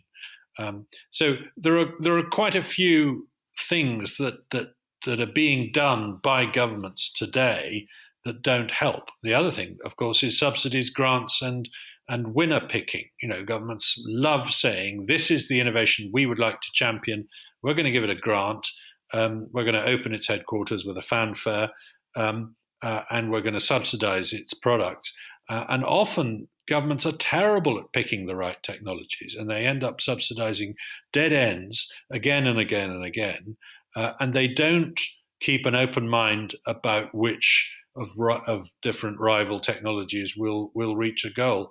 So I'd like to see governments dangling prizes in front of innovators more than either patents or research grants or subsidies. Because if you hang a prize out and say, look, the first person to get a vaccine for COVID-19 will get a prize. It needn't be a lump sum. It can be in the form of a market commitment or something like that. So you're actually agreeing to subsidize the price at which it's supplied to the market, so that the company has actually got to go and deliver it to the market. The Gates Foundation has done this with the pneumococcus vaccine, a good example of that. So I do think that that innovation policy is at the moment very misguided. It thinks in much too creationist a way, much too top-down a way about the way innovation works. How much did your research on how innovation works shape your views on Brexit, if at all? Well, it's actually the big reason why I'm pro-Brexit. was because I could see how the European Union was stifling innovation. It's no accident that Europe has been unable to spawn any digital giants to rival Amazon, Facebook, Google, and so on. It just can't get a digital industry going to the same extent as both America and China can. It's had exactly the same problem in biotechnology, particularly in agricultural biotechnology, where it's cut itself off from a whole technology by sort of not banning it, but by having regulators that take so long to take a decision that they don't end up doing so. The one-size-fits-all policy of the European Union misunderstands how innovation works. Innovation has to have differences, so that if you say, as we do in trade agreements, what is good enough for you is good enough for me. If you think this product is safe, then we'll agree it's safe too. We like the way you go about doing it. It's not the same way we go about doing it, but at least you've decided this product is safe, so you can sell it in our market. That's what trade is all about. The European Union takes a completely different approach. It says, no, the rules must be exactly the same everywhere. We want to harmonize everything. Now, the problem with that is that you can't then do experiments. You can't say, the Bulgarians are actually doing a better job of satisfying this consumer need more cheaply and more effectively, because everybody's doing the same thing everywhere. And so that, the more I looked at it, the more I realized that this was a central flaw in the way the European Union was building its empire. And I use that word empire advisedly. Guy Verhofstadt, the lead advisor on Brexit in the European Parliament, uses that word. He says, yes, we are trying to build an empire. That's what we're trying to do. And we from Britain had a look at this and said, this doesn't end well. When Napoleon tried it, when Charles V tried it, when the Emperor Augustus tried it, when Hitler tried it, we went along with it for a while and then realized that actually that's not the way the world should work. We want to be an outward-looking trading nation connected with the world. We're much more dependent on trade with the rest of the world than the other European countries, for example. And we said, look, please will you reform in a more innovative direction? And they said, no, we don't want to reform. So we said, right, well, in that case, we'd like to leave if you don't mind. It's interesting to see that, I mean, there's so many numerous examples, but where even policy that one could, if you took off your cynical cap for a moment, could say was well-intentioned, like GDPR, ends up having this absolutely crushing impact on innovation because of the cost of compliance, right? Cost of regulatory compliance benefits the incumbents more than anyone else, right? Very good example of that, because if you look at who has been able to cope with GDPR, it's the big companies. Yeah, it's Facebook and Google. Facebook and Google can afford the compliance departments that enforce GDPR. I mean, every now and then I come across a website that won't let me read its stuff because it's not in the EU and it knows I'm from the EU and it says that we just can't afford to deal with GDPR. That's not true. Big. So there's been a clear move. If you look at sort of website traffic, there's been a clear move within the European Union towards the bigger companies capturing more of the market, particularly if you look at advertising share, for example. So shifting gears just a little bit, because I want to bring this back to what was the state of innovation going into COVID-19, and if, where, and how do you see it changing on the other side of this pandemic or economic crisis? I guess there's multiple dimensions to it. Yeah, there's both the pandemic crisis and the economic crisis. I think the pandemic should forcibly have reminded us that we haven't been doing enough innovation. You see this most clearly in the case of vaccines. Vaccine development is a very slow and laborious process that has hardly changed in decades. Sure, there are new ideas about how to do vaccines, but it still takes many months, many years to develop a vaccine. It's a somewhat slow process, slower than it should be, and it's not that much faster than it was 50 years ago. That's extraordinary when you think how much we understand molecular biology, how much we understand digital technologies, etc. It really is very striking. Why is that? Well, the pharmaceutical industry hasn't been that interested in vaccination because vaccines aren't very profitable. And on the whole, I think the World Health Organization and other bodies like that have not paid enough attention to it either. World Health Organization said in 2015 the greatest threat to human health in the 21st century is climate change. Well, that may or may not be the case, but it hardly suggests an organization which is paying attention to its day job, which is to stop us catching pandemics. In that respect, it's not just vaccines, it's diagnostic tests as well. A point of care DNA test to tell you what kind of virus you've got could have been developed 10 years ago. Why hasn't it? Because on the whole, the regulations that you have to go through to get licensed for such a device take many, many years to reach a decision. Now, an entrepreneur can't wait many, many years. So he goes off and invents a new computer game instead, because that's easier. You don't need so much permission.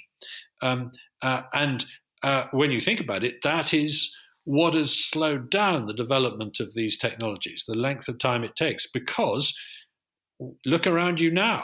We're suddenly finding that it's possible to give these new devices a license in a matter of days or weeks when we need to. So why couldn't we have done that before? So I think we should come out of this crisis saying we must do a better job of encouraging innovation and not taking the technologies we have for granted and not taking the risks we're running for granted. But more generally, and back to the economic crisis we face, crises like this, though they are terrible for the world economy and although they crash investment in new technologies, nonetheless do open up new opportunities. I mean, if you were thinking of starting an airline, it wouldn't be a great moment right now, but it might be a great moment in a year's time when the economy is getting back to normal and suddenly there are a lot of gaps in the market. Suddenly there are landing slots available and there are new ways of running an airline that haven't been thought and that wouldn't have been able to get a look in against the existing incumbents, but might now do so. And of course, you and I are doing this interview remotely on a technology that I've only just learned how to use. And as you found out at the beginning, haven't learned very well how to use it yet. So the opportunities there are surely huge. That there is now a critical mass of people interested in telemedicine, tele-lawyering, tele-accounting, tele-meetings of all different kinds, and that will result in opportunities for innovation, surely.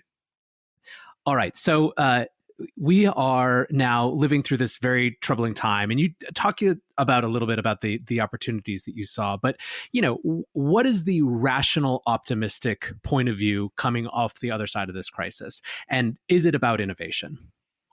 The rational, optimistic point of view coming off this crisis is that, bad as this crisis is, it won't be nearly as bad as previous pandemics in the past, and it will.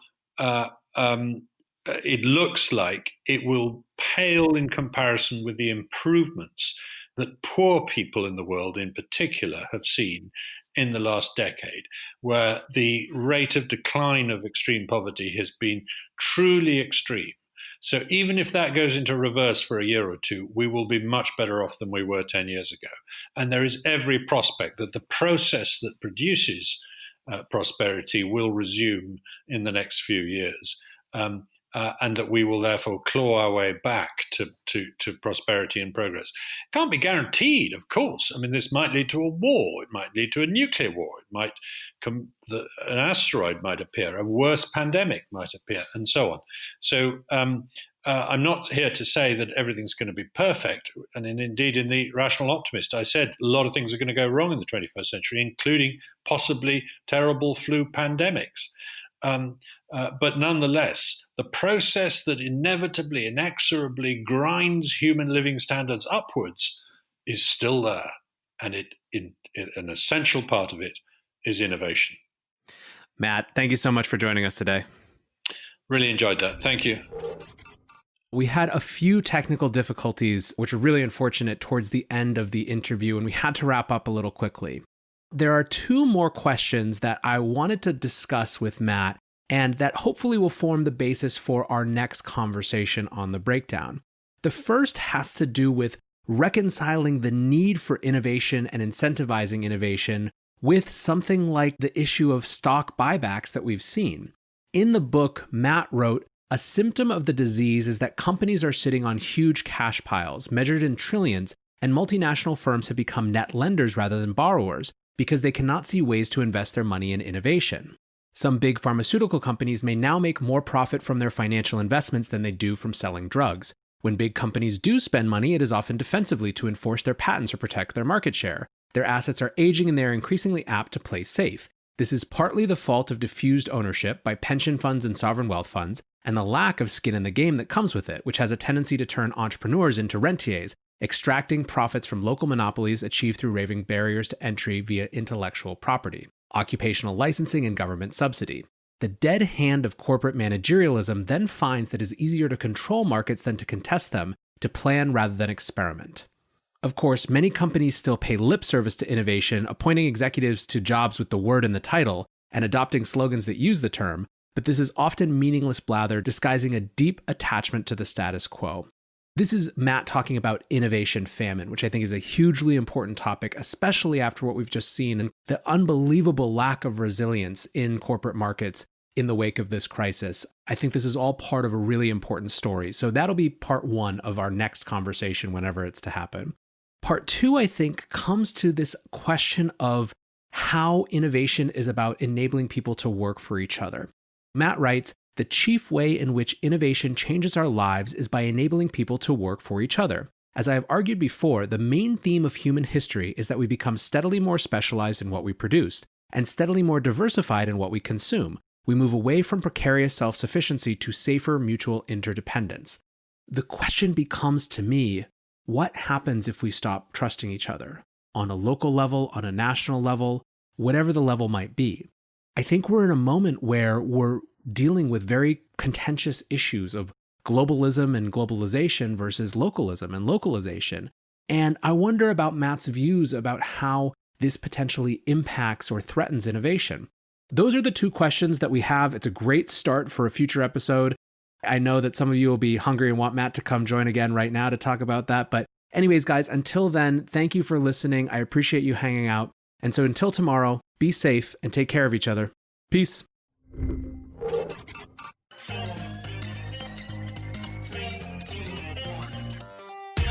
Welcome back to The Breakdown, an everyday analysis breaking down the most important stories in Bitcoin, crypto, and beyond. This episode is sponsored by ErisX.com, the Stellar Development Foundation, and Grayscale Digital Large Cap Fund. The Breakdown is produced and distributed by CoinDesk. Here's your host, NLW. Welcome back to The Breakdown. It is Thursday, May 28th, and one quick thing before we dive into the interview, I was really excited to see how many of you have responded to my request yesterday for beta testers for some new bonus content, newsletter content, mini podcasts, micro podcasts. I basically just have a bunch of ideas of things that I want to experiment with the Breakdown listener community. So if you are interested in learning more about that, participating in some content beta tests, email me at nlw@whittemore.io or hit me up on Twitter DMs at NLW, and I will get back to you later this week. But with that said, let's move to our main topic for today, which is the geopolitics of the dollar milkshake theory. My guest today is Brent Johnson. Brent Johnson is the CEO of Santiago Capital. He's a really well-known thinker around the dollar and just macroeconomics writ large. He's been on Real Vision. He's frequently featured as a commentator in economic and political media. And I was really excited to get to talk with him about his theory of the dollar milkshake. And so basically, this theory is all about how the dollar and the US economy in general is in this position to basically just suck up all the liquidity from around the world, with huge implications for asset prices, for emerging economies. And it's really interesting. As you'll hear, there are a lot of people who get frustrated with this theory, including Brent himself. He talks at one point about how this theory came out of a lot of intense study, not him wishing that we're this way. So I really hope you enjoy this conversation as much as I did.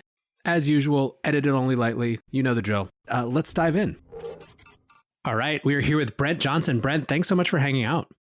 Absolutely. Thank you for having me. I always enjoy talking to new people. Yeah, so I've been following your work for a while, and I think you're in this interesting position where something that you've been talking about, articulating, giving shape to, has been increasingly validated in the market. So I want to get into your idea of the dollar milkshake theory. Let's just kick it right off the bat with what this idea is, and then maybe I'll help try to walk listeners back through how this idea came to be formed. But let's start with the idea itself. Sure. So, for lack of a better word, the dollar milkshake theory is something that I've kind of developed over time, over the last, call it 4 to 5 years.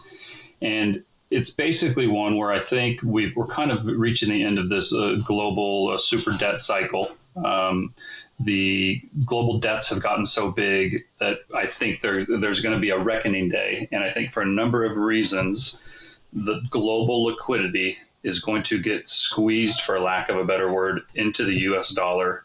And as a result, I think U.S. dollar and U.S. dollar assets will get squeezed higher over the next couple of years, and the rest of the globe will be deprived of liquidity over the next couple of years. So the milkshake comes from the fact that the central banks around the world have just been flooding the markets with liquidity since 2009. And for a period of time from 2016 to 2019, the U.S. was raising interest rates while the rest of the world was still mixing the milkshake, so to speak. And the fact that we were raising rates acted like a straw and pulled capital into the United States. Now, a lot of people have said that this isn't maintainable because we have now stopped raising interest rates, and in fact we have gone back to injecting liquidity, and so now we are mixing the milkshake along with all the other central banks again. And my comment to that is that even though a couple of years ago the raising of interest rates was the primary driver of the U.S. having the straw with which we would drink the rest of the world's milkshake, it was not the only driver of the straw. There are many other factors which we can get into if you want, which I think will drive liquidity into the U.S. dollar. So I still think even though everybody's mixing the milkshake again, I don't think it's so important who mixes the milkshake. I think it's important who captures the milkshake, for lack of a better word, and who drinks it. And I think that by and large, the U.S. is going to be the one to do that. And so I don't know if that helps explain it or not, but I think we're headed towards a fairly big financial crisis, and I think all the dominoes will fall, but I think the U.S. will be the last domino to fall, if that makes sense. Yeah, so there's a ton to unpack here, and I think one of the really key themes that I'm sure we'll spend time on is that this is all that when we speak about everything, right? All these economic terms, whether it's safe haven assets or whatever, they're all relative to one another. And that's, I think, a key part of nuance in this that gets missed. But before we get into that, let's actually go back to the response to the first round of QE, the response to the Great Financial Crisis, how, kind of what happened at first, what people expected, and then why you started to get the sense that there might be this break and we might actually start to see interest rates. Because it's from what you've said, that was kind of the genesis of where you started to really think about this. Yeah. So I think in order to get the full picture, and I don't know how much time you want me to spend on this, but in order to really get the full picture, I think we need to go back 13 years to 2007. And I'll try not to make it too of a long and boring story, but I'll try to keep it somewhat brief and somewhat interesting. But a long story short, 13 years ago, I was working for Credit Suisse, which was a major investment bank and global financial institution. And I had a very fortuitous meeting with a young couple who had just sold their business for several, tens of millions of dollars. And I was trying to convince them to invest their money with us. We had a meeting, and in that meeting, this young couple proceeded to ask questions of my superiors, the chief investment officer, the head of wealth management, that I did not feel were that hard of questions, but needless to say, these managing directors could not answer those questions. And I felt that was, after the meeting, they thought it was funny that this young couple asked these questions. And I just thought that was wrong, that they were making fun of this young couple when, it was them who couldn't answer the question. And so that kind of led me on a period of self-discovery. And, I kind of had literally a light bulb moment when I went back to my desk and, with a sheet of white paper and a pencil, tried to figure out the answer to some of their questions. And I realized that it was just not a good situation, and that a lot of the questions they were asking were not only important, but kind of key to the next 2 or 3 years. And so, and that meeting kind of set me off on a path to where I did a bunch of self-research, self-discovery, I guess self-education. And so when we got into the heart of the financial crisis in 2010, I kind of knew why it was happening and what was happening. Now, I wasn't smart enough to predict it ahead of time, and I wasn't smart enough to figure out how to profit from it. But I did feel like I had an edge up on everybody else because at least I understood what was happening. And, and that, part of that self-education was understanding the monetary system as it's currently designed. And so in 2009, when the central banks came in and started flooding the market with liquidity, it made sense to me that gold and silver would rise because we were going to have high rates of inflation. The central bank was going to try to deflate the value of the dollar. You needed to get out of financial assets and into real assets. Stocks would do well because they are kind of an inflationary hedge as well, but probably didn't want to be in bonds, probably didn't want to be in other things that wouldn't do well in an inflationary period. And, that kind of worked for the first kind of 2 years because while equities didn't do that great, gold and silver did fantastic from 2009 to 2011, let's call it. And then, we got into 2011 and 12 and, the markets had gone up a little bit, but not as much as they probably should have. And, we started to get into this European crisis. And yet, after 2011, gold, in 2011, they did QE3, and I thought, wow, that's even more of the same. Gold's really going to rocket now. But the interesting thing was that it didn't. Gold started to fall. And the dollar didn't really sell off, even they were doing more QE. And, I kind of fought that for a couple of years. I had been pretty bearish on equities because I thought we were ready for have another crash. And then, between 2011 and 2013, the market went higher, but gold didn't. And it just wasn't making sense to me. So I kind of went back to the drawing board again. This was probably 2014, 2015. And that's when, I realized that, even though they printed all this money, the dollar had actually gone up in value. And I was trying to figure this out. It didn't really make sense to me. And the conclusion I kind of came to was that I had done very good analysis on the US and the US dollar, and it really should have gone down. But the problem is that I looked at it in isolation. I just looked at the United States. I didn't look at Europe. I didn't look at China. I didn't look at Australia. I didn't look at Brazil. And the simple fact is when you take a bigger view, is that fiat currencies or countries issued by countries, they all trade relative to each other. None of them are backed by anything. It's just, it's backed by the faith of the government and the people in those countries. And because these all trade relative to each other, it doesn't matter if the U.S. is in a really bad situation. What matters is if anybody else is in a better situation. And I kind of came to the conclusion that for a number of reasons, as bad as it was here, it was worse everywhere else. And that helped me kind of understand why the dollar had not lost value.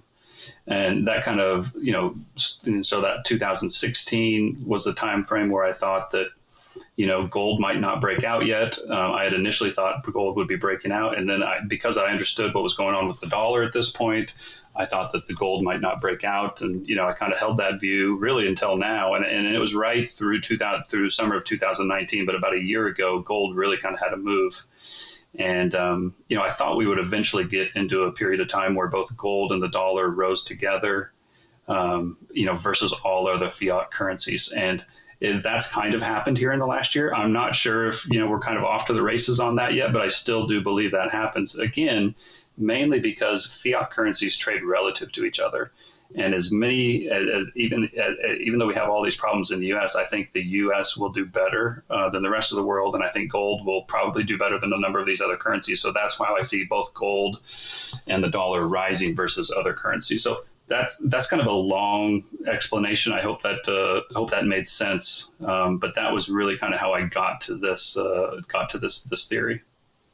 Yeah, no, and so I think I think it's super helpful. And what's interesting now is maybe to layer on what these different kind of elements are that make the U.S. dollar stronger, the U.S. economy in general stronger relative to other parts of the world. Because it's, you identified interest rates increases starting in 2016. There's other potential factors. The fact that there's the world reserve currency, and so there are debts that are dollar denominated. Would you maybe just go through kind of what those other elements are? Because I think it is so hard for people to, there's a lot of people, let's put it, that are going through the same feeling that you went through, where you're like, hey, viewed in isolation with this incredible amount of money printer go burr, as the meme says, like, why aren't we seeing inflation? And I think you do a good job of looking at all those different elements.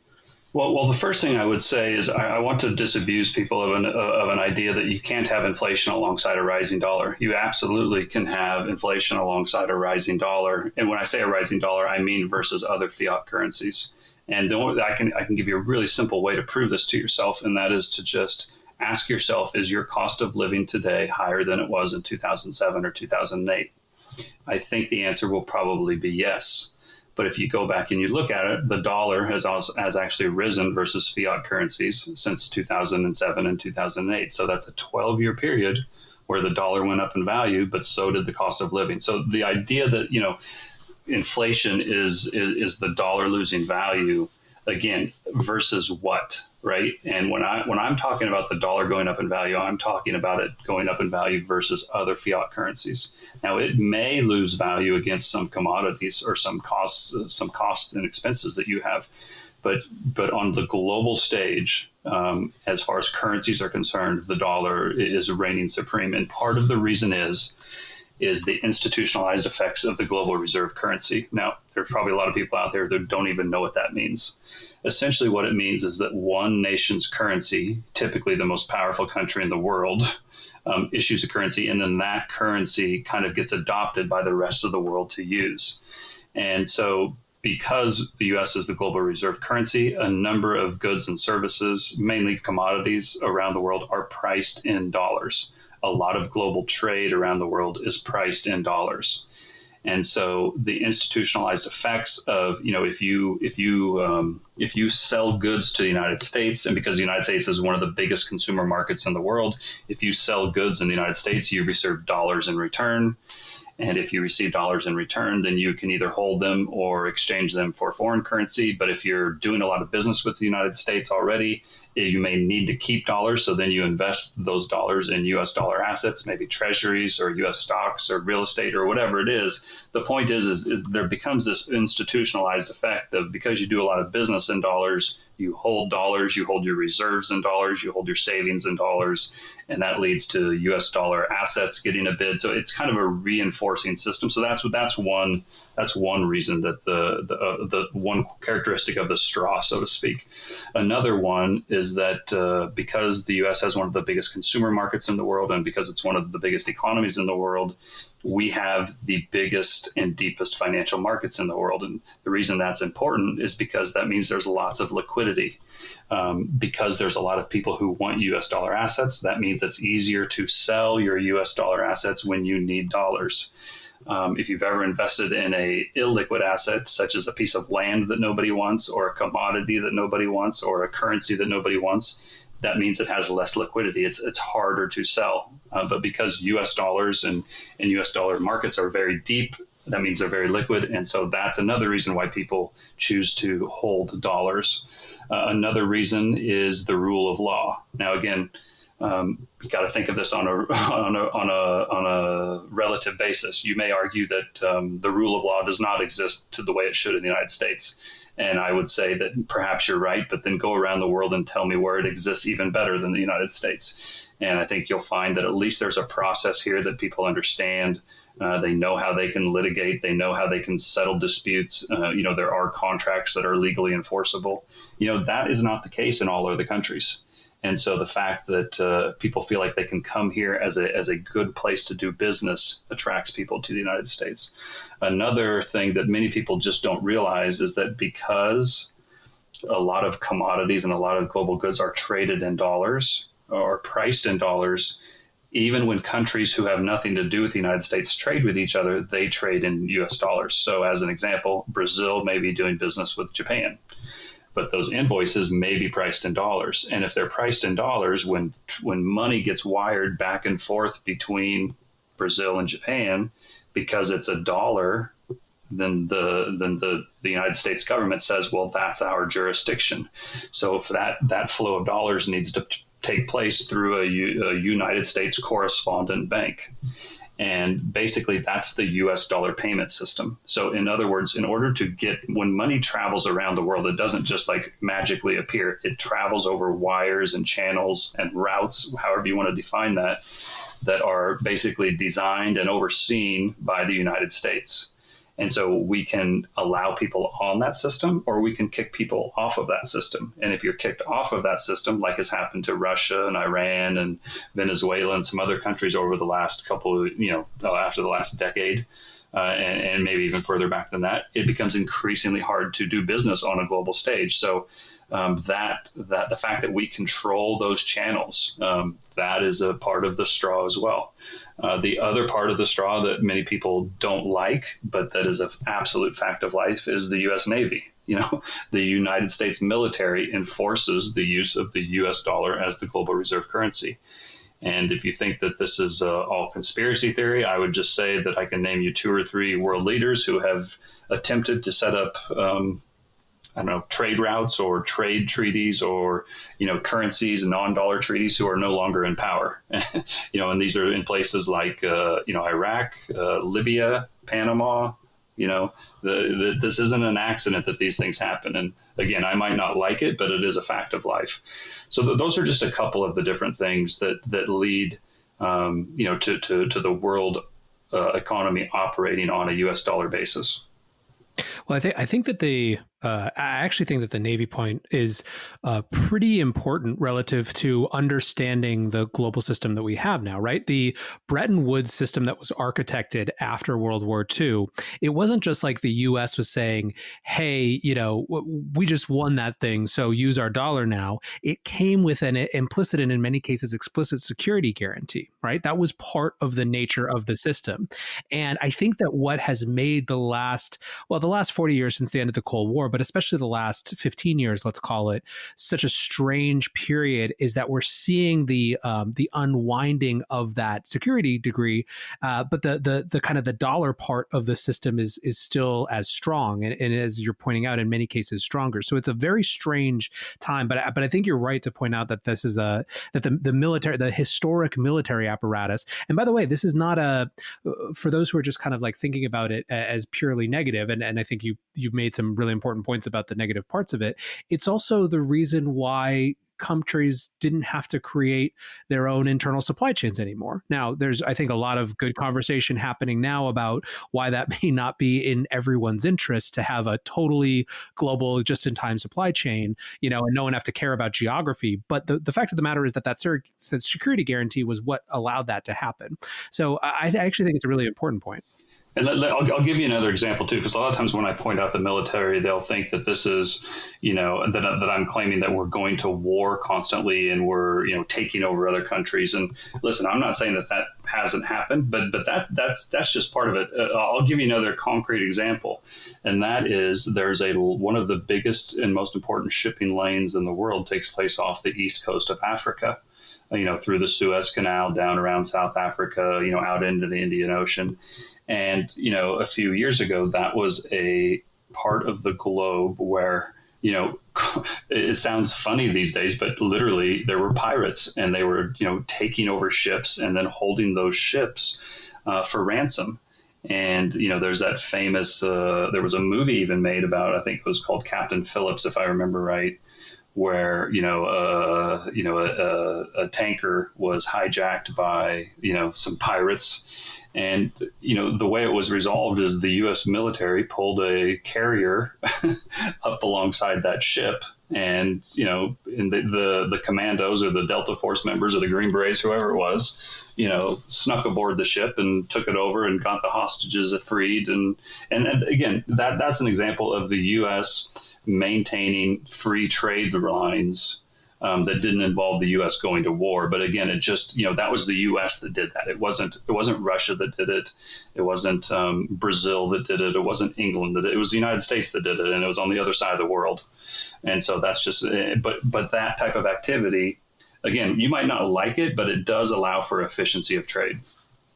Yeah, and I think it's important to be able to speak to historic realities of economic systems with clear eyes, regardless of whatever we're trying to drive them to. And I actually not a ton of people know this because it's a totally different career path, but I lived on and off in Egypt, I don't know, probably a dozen times between when I was 19 and 25, because I thought I was going to do either Middle Eastern stuff or post-conflict resolution stuff. And there's a reason that Egypt was constantly controlled by someone else, whether it was the French or the Ottomans, up until basically the end of World War II. It's because of the value of the Suez Canal, because of the value of that shipping route. But I want to go back to another piece of kind of this overall argument, because I think that you did a really nice job of painting out all of these different elements that have put the U.S. and by extension the dollar in this totally unique position. And that's the reality is that it's unique, it's different, it's hard to view in isolation because of all these comparative advantages. But let's talk about debt, and let's talk about the rise in debt that happened over the last 10 years in the wake of the global financial crisis and where we were coming into this. And just by way of adding a few statistics into this, Raoul Paul, who's been talking a lot about the dollar recently as well, he just tweeted out the other day a number of stats that I thought were really interesting. 79.5% of all world trade conducted in US dollars, 84% of all non-domestic debt globally is under US dollar debt. But let's get into what that means and what the implications are. Yeah, it's a fantastic point. And the reality is this is probably the biggest demand driver for the dollar. And it is one of the biggest parts of the straw that I didn't even mention. So thank you for bringing it up. And, Raoul's a buddy of mine. And so, we see things very similarly with regard to the dollar. I think another mistake that I think a lot of people make is when they'll say, okay, the U.S. is taking on more dollar debt. Other countries around the world have taken on debt. If they default on that debt, that is bad for the U.S. dollar. In the long run, yes, that is absolutely true. But in the short term, it is not. And what I mean by that is that when you create debt or when you take on debt, you are basically saying, you're giving me dollars today. I'm going to go do something else with it. And then in the future, I'm going to pay these dollars back to you. So what you're basically doing is you take those dollars, you go invest in some project, or you buy something. But what you simultaneously do is you simultaneously take on the burden that says, 2 years from now, 5 years from now, 30 years, whenever that debt comes due, you have to go get dollars and then pay them back. So the fact that you are now short dollars and you owe dollars means that there is a future demand for dollars. So every time US dollar debt is taken on, it actually increases demand for dollars. And so the fact that all of this, this debt that has grown in the last 10 years, everybody knows that the US debt has just gone through the roof and we owe $26 trillion or something along those lines. Well, the interesting fact is that there's a huge amount of debt by entities outside the United States who also owe dollars. And, the popular number is 13 trillion. We've done some research where we actually think it's actually much bigger than that when you factor in off balance sheet stuff, some shadow banking stuff, and, some assets that aren't tracked less closely. But let's just use 13 trillion as the base number. That is $13 trillion of demand for the dollar. Not only that, but if that $13 trillion had the same interest rate as the outstanding debt on the United States, so the average U.S. Treasury bond has a yield of like 2.2% or 2.1% or something like that. Now, there's no way the rest of the world has that same preferable rate that the U.S. does, but let's just pretend that they do. That would mean that on a yearly basis, there's $1 trillion of interest payments that are due on the U.S. So there's $1 trillion of debt or demand for the dollar just to pay the interest on a yearly basis. So, And the thing is there's really no other system that if you leave the dollar, there's really no other system to go to. Now, I think that there's a lot of other countries that would like to leave the dollar. I think there's probably great demand to leave the dollar, but wanting to do something and being able to do it are not the same thing. You know, I always use examples. I would very much like to be able to hit a golf ball the way Phil Mickelson does, but me being able to go out there and do it are two totally different things. And so, you know, the fact, you know, going back to the whole reason why the U.S. is the world reserve currency to begin with, you know, world reserve currencies are not given, they're taken. And until somebody can take that global reserve currency from the U.S. and replace it, and then, you know, not just from an economic perspective, but from a military perspective, the dollar is the only game in town, so to speak. And so, you know, the idea that you can just walk away from using the dollar until there's another system, it's very hard to do. Not only that, is then we get into the situation where people will say, well, yes, but if all this debt is defaulted on, that would be very bad for the dollar because, you know, there would be no more demand. Well, that's partly true, but what I think people forget is that you have to understand how money gets into the system to begin with.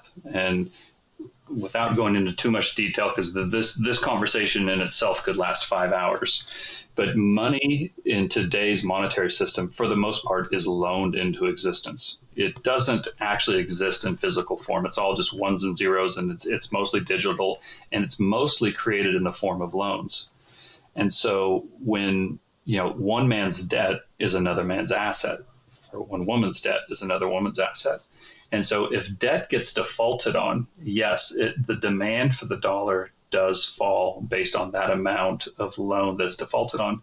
But because money is loaned into existence, a default leads to more defaults, and it actually creates a credit crunch where the supply of money will decrease even faster than the demand because of the default.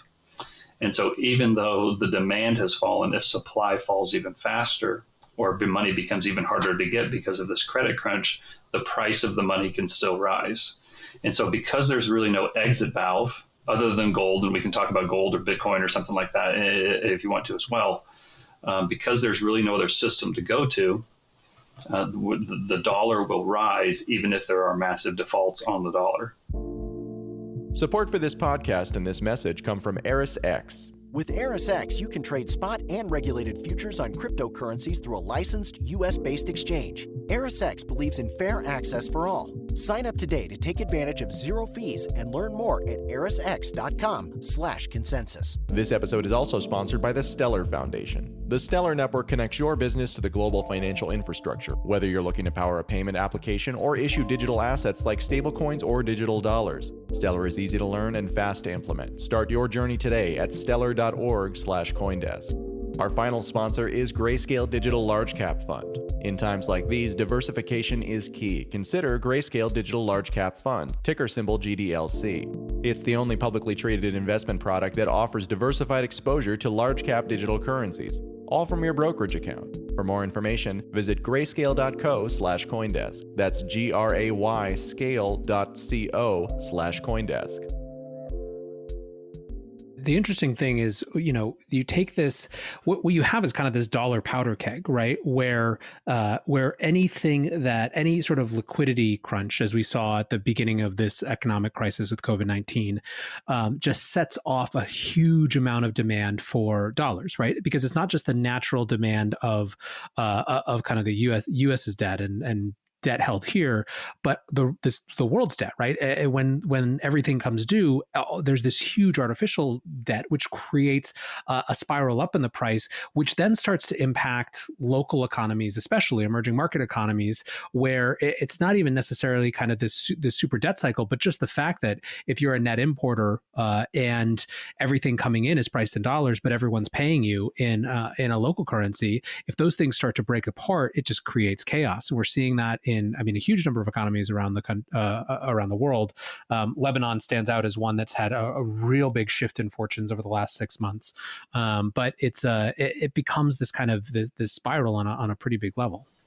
Yeah, I mean, and that's the thing is that you get into this. This is actually part of the milkshake and part of the short squeeze is that, as the dollar gets stronger, it puts more pressure on the rest of the world. It gets squeezed even more. What little liquidity that there is gets squeezed into the US dollar because it's seen as a safe haven. And then as it gets squeezed into the dollar goes even higher. The dollar going even higher puts even more pressure. And so, it becomes a kind of a self-reinforcing loop. It's like a ratchet. The tighter, the tighter it gets, the less it can back up.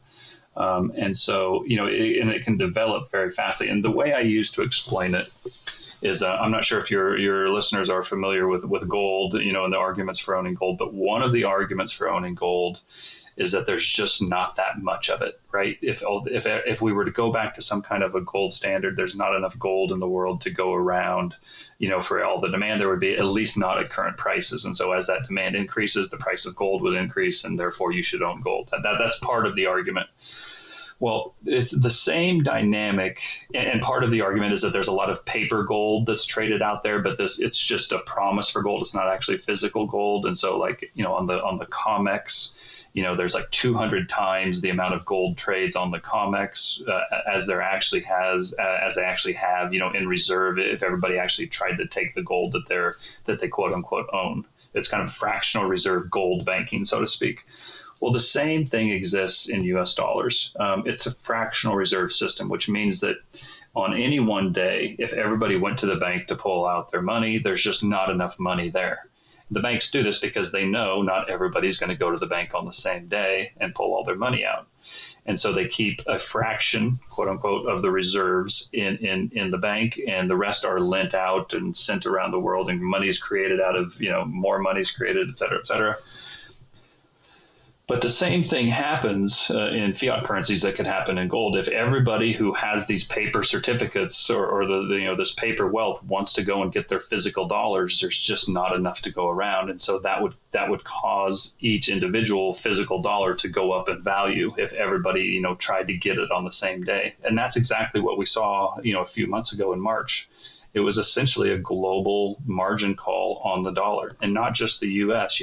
People around the world needed dollars too. That's why you saw all markets selling off. And it got into a situation where it wasn't just equity markets, but equity markets, commodity markets, the gold market, Bitcoin, government bonds, real estate. Everything was getting liquidated because it didn't matter the price. It didn't matter the fundamental. It didn't matter the future potential. All that mattered was I need dollars today. And so it was that unwinding of all this leverage. And the central banks had to come in and provide short-term liquidity and make a bunch of promises and backstop a bunch of industries. And so, that pressure has released. They flooded the market with more liquidity. But that's essentially what has happened and where we're at. I think March is a good example of proving the demand for the dollar. Yeah, and I think one thing that's worth, making note of here is that we use these words like strong is so often in other contexts means it's just a synonym for good, right?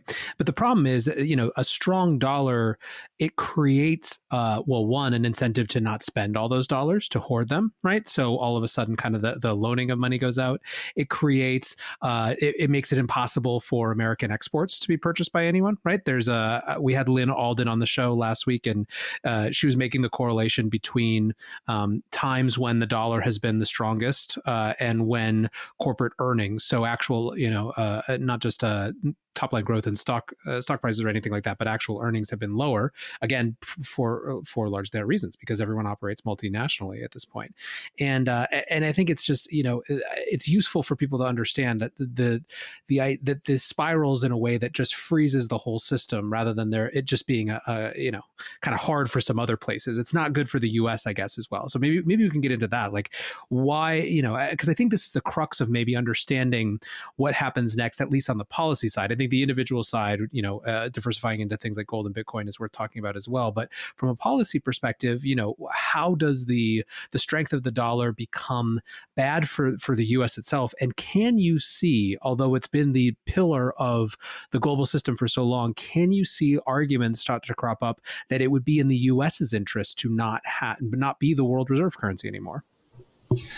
Yeah. So one thing I should probably make clear, and I usually try to do this early on in the interview in case somebody doesn't stay and listen to the whole thing, is that, there's a big part of me that does not like my theory. And part of the reason that I was pretty sure I was right when I kind of figured it out was because I hated the answer. Typically, if you like the answer, it's because it's kind of comfortable and it makes sense and it feels good. I hated the answer when I first came to this, and it took me a long time to kind of accept it. But that's kind of how I knew, or kind of what made me feel like I was right as well. And so I think, this is all going to end very, very badly for the dollar. I am not sitting here professing that we can continue these profligate ways and, print money out of nothing and spend whatever we want, and there's going to be no ramifications. The chickens are going to come home to roost. The point I like to make is that every other country has the same system. And it's just my belief that the chickens are going to come home to roost for them before it comes home to us. It doesn't absolve us of our sins. The piper is going to show up, right? I just happen to think he's going to go to a bunch of other towns before he comes to ours. And so, to your point, will there come a time when the dollar loses value, or could there even be a time when it would be in the U.S.'s best interest to have the dollar be lower?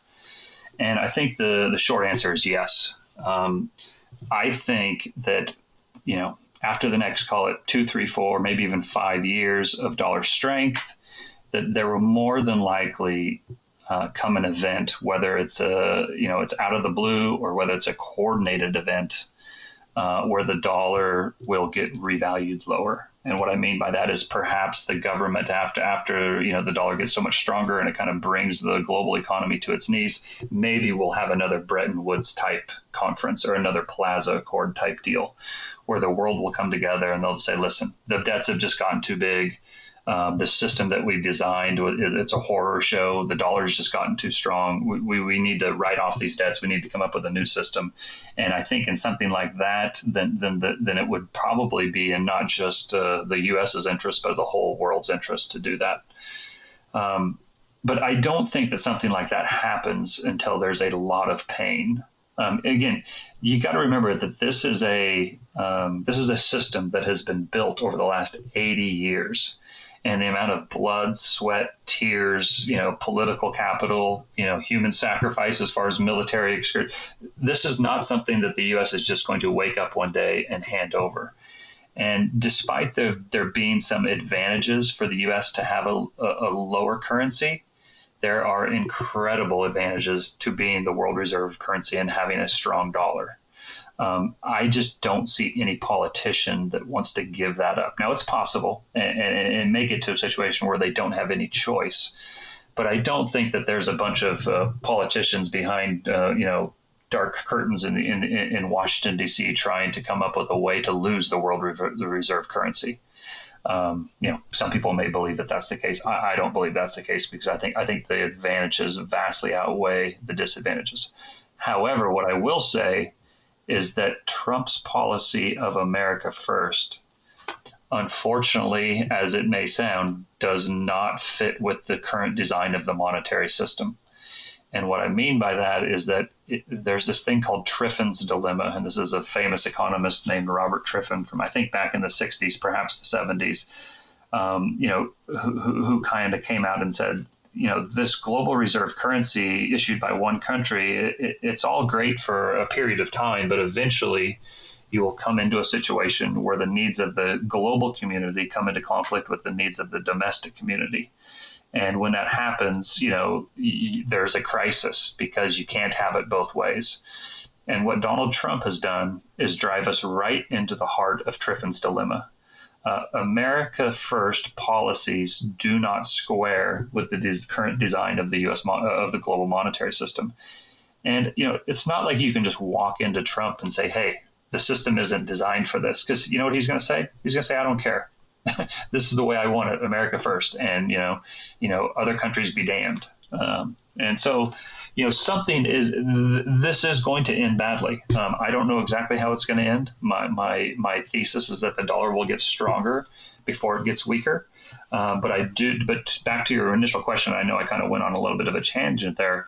I do think it's possible that that the dollar will go lower, perhaps significantly so in the years ahead. I just don't think that that's in the cards right now.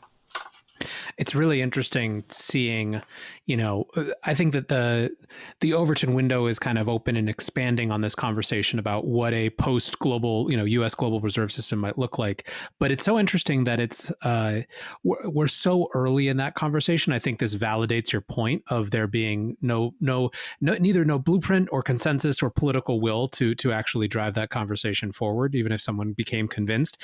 That you have on the one hand, Hank Paulson writing in Foreign Policy almost exclusively about the potential position of the Chinese RMB to replace the US dollar, and coming up very, very clearly that that's not the case. Whereas then you have other people who are saying, no, the problem isn't just the US dollar. The problem is the idea of any national sovereign currency. This goes back to a Keynesian idea, right? Or what Keynes was proposing at Bretton Woods. And you have Mark Carney last year proposing what effectively amounts to a modern Bancor, right?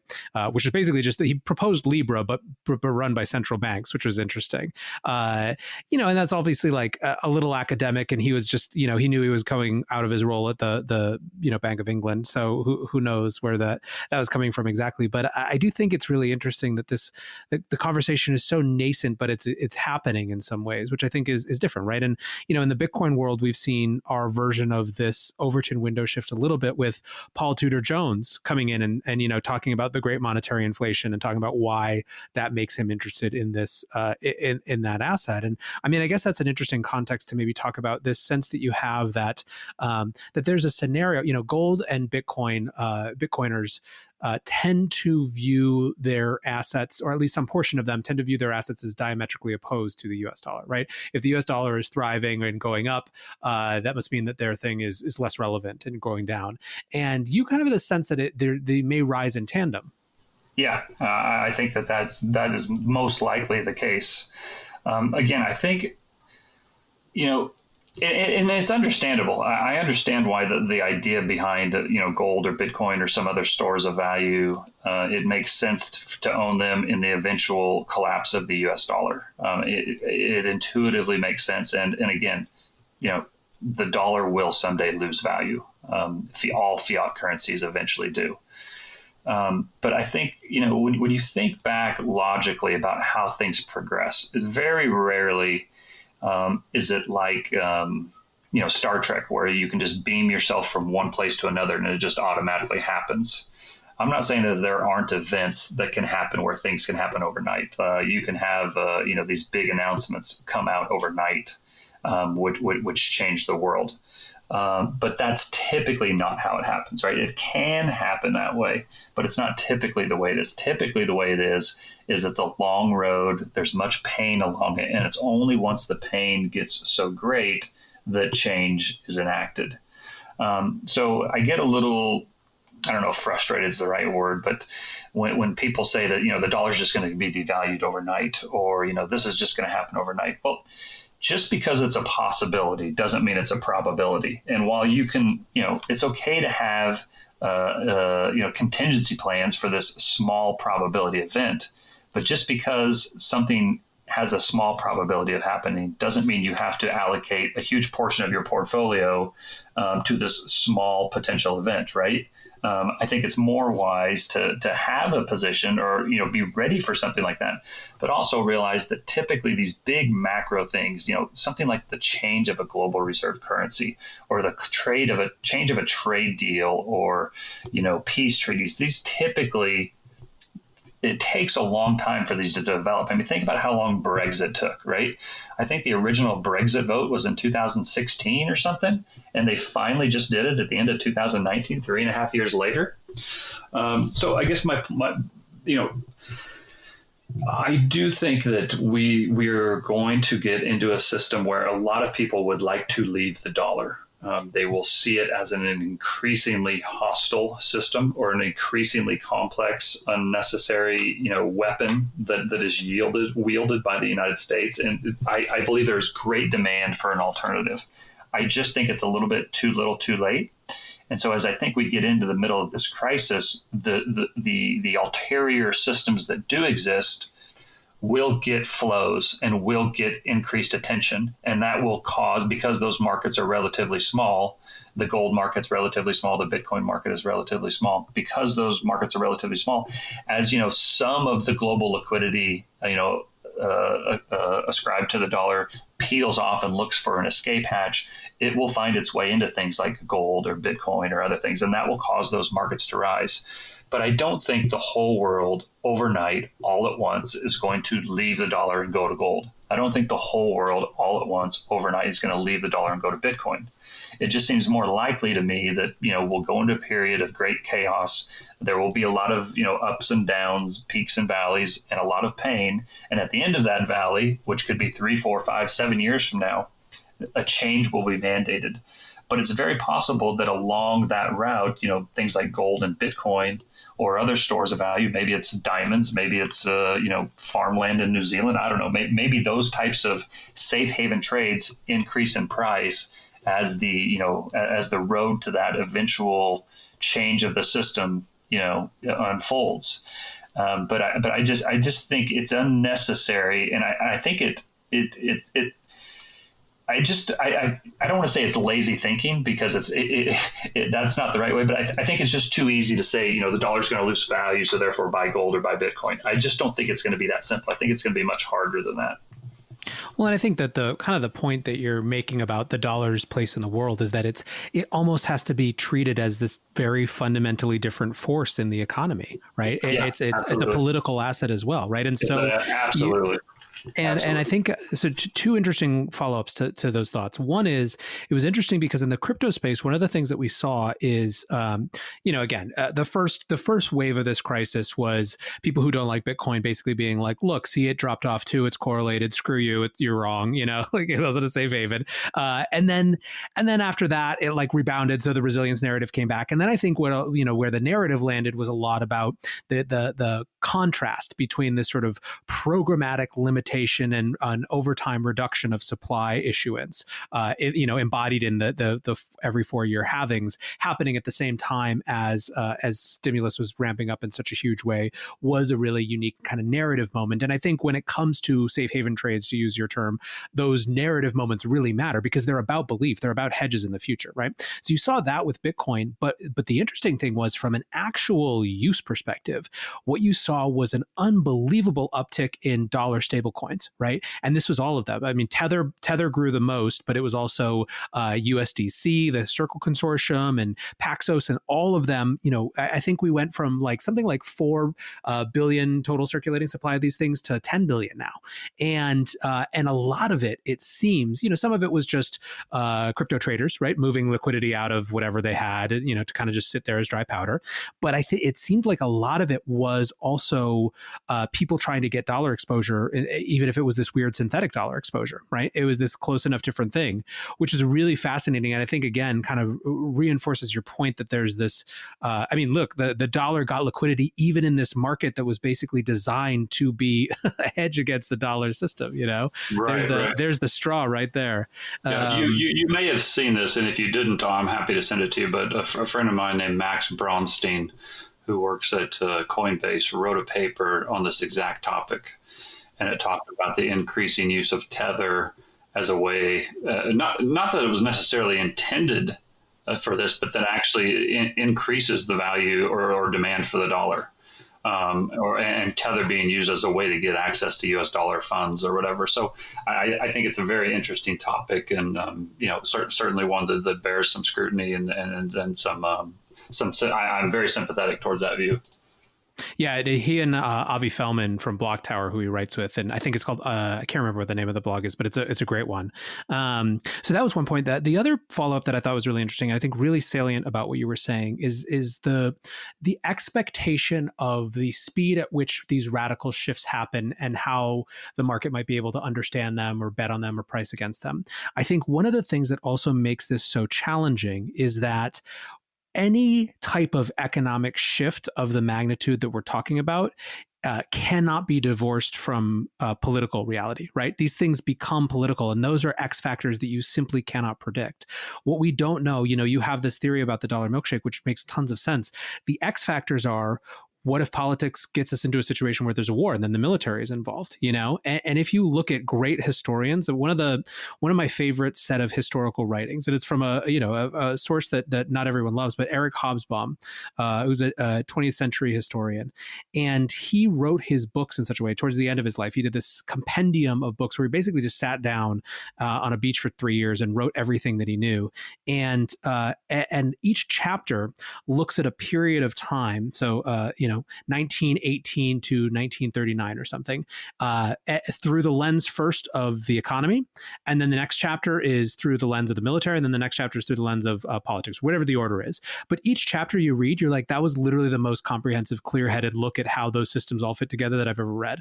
And then you read the next chapter and you're like, holy crap, how could I have missed all of that in that same 30-year period? And I think that's one of the real challenges when we have these conversations. We're in a time, I guess, that's so interesting. And this is why I think the work that you've done to kind of try to bring this together as a theory that people can wrap their head around is so important. We're in a time when the implications of what's happening in the economy are inherently have huge political implications and are part of much larger political forces that you kind of can't divorce them from. Right. Right. And, I'll use a competitor to US dollar as an example to kind of prove this point, is whatever you think about the US dollar and the problems with it, I don't see how you can't ascribe those same characteristics to the euro. But then not only that, but it's like getting 20 different, if you've ever had a family reunion and you tried to agree on something, you realize how hard it is to get 20 different people to agree to do the exact same thing. Now you've got 20 different countries, right, or whatever their exact number is, and the idea that you can have this, this unified currency when you've got 20 some different disparate countries with needs and wants and desires and da da da da. I guess my point, but look how long, number one, how long it's held together. Number two, the first euro crisis was, 10 years ago, and the euro is still together. The amount of political capital that has been spent to keep the euro together should not be, underestimated. Now, I'm somebody who is hugely bearish on the euro. I think the euro is most likely to fail. But that doesn't change the fact that it has had a number of things thrown at it, and yet it's still here. And I think a big part of that is you have to consider the political capital that has been spent to keep it so. So the idea that the U.S., after spending 80 years of political capital, is just going to roll over or is just going to, give up the global reserve currency and these types of things, I think people don't have a proper appreciation for how much work has gone into setting the system up as it is, and I think it will end, but it will end because of the poor design of the system, not because not because people want to change it. It's not because the U.S. will want to give up on the global reserve currency. I don't think it will be because, a politician in Washington suddenly comes up with a new system and everybody buys into it. The political capital and the institutional effect of the global monetary system is it's kind of hard to fathom when you kind of step back and really think about it. No, I completely agree. Well, I've kept you at the super macro level because I think that's, and where my head spends a lot of time. But what do you look about kind of day over day, week over week? What are you watching right now in terms of how things are playing out? Yeah, the first thing I look up at when I wake up in the morning is the price of gold. The second thing I look at is the price of the dollar. And then I start looking at things like, what are treasury rates doing? What's the stock market doing? So, I like to look at the big picture stuff first. I'm not necessarily looking at an individual stock or what an individual industry is doing. I like to get a big picture view of just kind of what's going on in the markets itself. The other thing that I'm following very closely is the political events and how that ties into monetary events. So, the thing that I've been focused on recently is Hong Kong, and the fact that Hong Kong has had this autonomous nature from China for forever. It used to be under British law, and then since in 23 years ago, when the British handed Hong Kong back off to China, China had this the philosophy, I guess, for lack of a better word, of one nation but two systems. And last week, for the first time in the 23 years of its existence, the communist, the Chinese Communist Party did away with that pledge. It was no longer one country, two systems, and Hong Kong is in the process of losing its autonomy. And that has implications because right now, because Hong Kong is autonomous from, or has historically been autonomous from China, they have received from the United States kind of most favored nation status. They get special trade concessions that China does not get. And so with the result of, China kind of folding Hong Kong into their one China policy, they are no longer going to, it's likely that they are no longer going to, enjoy those special trade circumstances with the United States. And it just so happens that, the Hong Kong dollar is pegged to the US dollar. It just so happens they also have the most leveraged banking system in the world. And it also happens that they've had, almost a year of protests now with what's going on between China and Hong Kong. And not only that, to complicate things even further, their economy has probably been hurt by COVID as much, if not more, than any other region in the world. Their three biggest industries are retail, tourism, and real estate, and all three of those have just been decimated by the COVID crisis. So we thought Hong Kong was in trouble prior to this, but now when you consider what's going on with the COVID crisis, and now with the China doing away with the autonomous nature, we think it's very likely that this Hong Kong peg breaks, and that has many both effects on global currency markets, global financial markets, and geopolitical as well. So, that looking at things like that, is one of the things I do a lot of work on. Yeah, it's a major kind of escalation in some ways of that today, with Secretary Pompeo tweeting out, "Today I reported to Congress that Hong Kong is no longer autonomous from China, given facts on the ground." Exactly. It's a big tweet, even by this administration's big tweet standards, right? That's a good way of saying it. Yeah. Well, listen, do you think that these? I feel like Charles Dickens talking to the ghost of Christmas Future. Are these things that will come to pass, or only may come to pass if we don't change our ways? I guess the question is, how inevitable are some of these shifts, or is it too hard to know what could intervene in the meantime? Well, I think that they are inevitable, and I think it's Doug Casey who coined this phrase, and if I'm attributing it to him incorrectly, then I apologize. But I've heard him say, inevitable does not mean imminent, and I think that's what everybody needs to remember is things in the macro world and the geopolitical world, they always take longer than you think they should. And I'm somebody who looks at this stuff very closely, and I think that they take longer than they should, and then they take even longer than I think they should, right? So even I'm surprised at how long that they take to play out. So my point is I think this stuff is largely it can't be stopped. The die has been cast, so to speak. All fiat currency systems do come to an end. That's just kind of a mathematical fact. The question is when. And I would say that we're getting closer to the end game than we ever have been before. But it still may take longer to play out than many people think. I would not be shocked to see this play out over the next 5 or 10 years. I think it'll play out over the next 2 to 4 years. But again, if it takes 5 or 10 more years to play out, it won't shock me. I certainly think over the next couple of years, this whole topic, all these topics that we've been talking about, are definitely going to become, part of the popular conversation.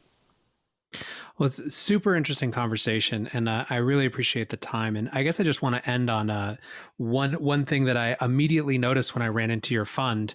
It's named Santiago Capital, and I pinged you about this, and you had done the Camino de Santiago, which is basically an 800-year-old pilgrim trail across Spain.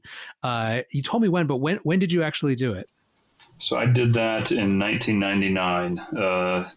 Spent 26 days, walked 20 miles a day for 26 days and 520 miles. Greatest experience of my life. Yeah. Did you do the French route down from the Pyrenees? I did. Yeah. Yeah. I did it in 2000. Yeah, I did it in 2004. Yeah, during the Año Santo. So the Año Santo means that it's a year. It's a whole year where the day of St. James falls on a Sunday. So you get 2/3 off purgatory instead of 1/3. Exactly. So do you have your free ticket into heaven? I do, but I'm not Catholic, so I didn't take communion. So it was waived, basically. Okay. Yeah. Oh yeah. Okay. Well, I have my certificate, and I'm not giving up. Yeah. No, I think it's a pretty amazing experience for anyone who did it. It's such I'd be interested to see how what it was like now. When I did it, the euro had just barely been born. It was still like we never spent more than €7 a night on lodging or anything. And I'm sure it's changed a lot since then. Yeah, it was fantastic. Did you start in, just north of Pamplona and come over the French border? Yep. We did the St. Jean Pied de Port and then down. Yep. Fantastic. Oh man, you're getting me excited thinking about it again. I told my son when he graduates high school, if he wants to do it, I'll do it with him again. So that's about 6 or 7 years away. So we'll see if he decides to do it. Yeah, that's perfect. My wife and I have plans to do that with. We're just gonna make them, I think, is our goal with the high school. We're gonna try to be diplomatic about it. We're gonna try to tell stories about it, or at least I'm gonna tell stories because my wife hasn't done it yet either. So much that they get excited and think it's their idea. But listen, Brent, really, really great talking to you. So much insight and I think a lot for our listeners to chew on. So thanks for spending some time. Well, thanks for having me, and happy to come back anytime, and wish all our listeners good health and good luck. One of the things that I think was so important about that conversation, about the perspective that Brent has, is this idea that economic realities and economic predictions can't be divorced from their political context and the larger geopolitical context. Right now, we're seeing, for example, a serious uptick and increase in the tension between the US and China. That is not just an economic tension, it's a deeply political tension with a hopefully not military outcome, but it's something that certainly people are talking about. Those types of political and even military actions obviously have huge impact on how these different economic flows will shape out. And so to me, it seems like if we're going to have a conversation about the strength of the dollar and the relative strength of all these other assets, we can't divorce it entirely from the larger political context in which it operates. I hope that that's a conversation that you guys are interested in. It's certainly a perspective that I'm going to keep trying to bring into this show. Anyways, guys, I hope you enjoyed that conversation. Like I said, I know I did. And as always, I appreciate you listening. So until tomorrow, be safe and take care of each other. Peace.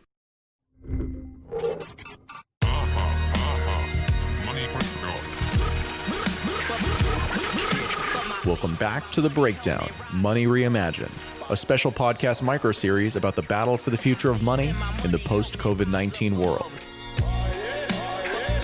This episode is sponsored by Eris X, the Stellar Development Foundation, and Grayscale Digital Large Cap Fund.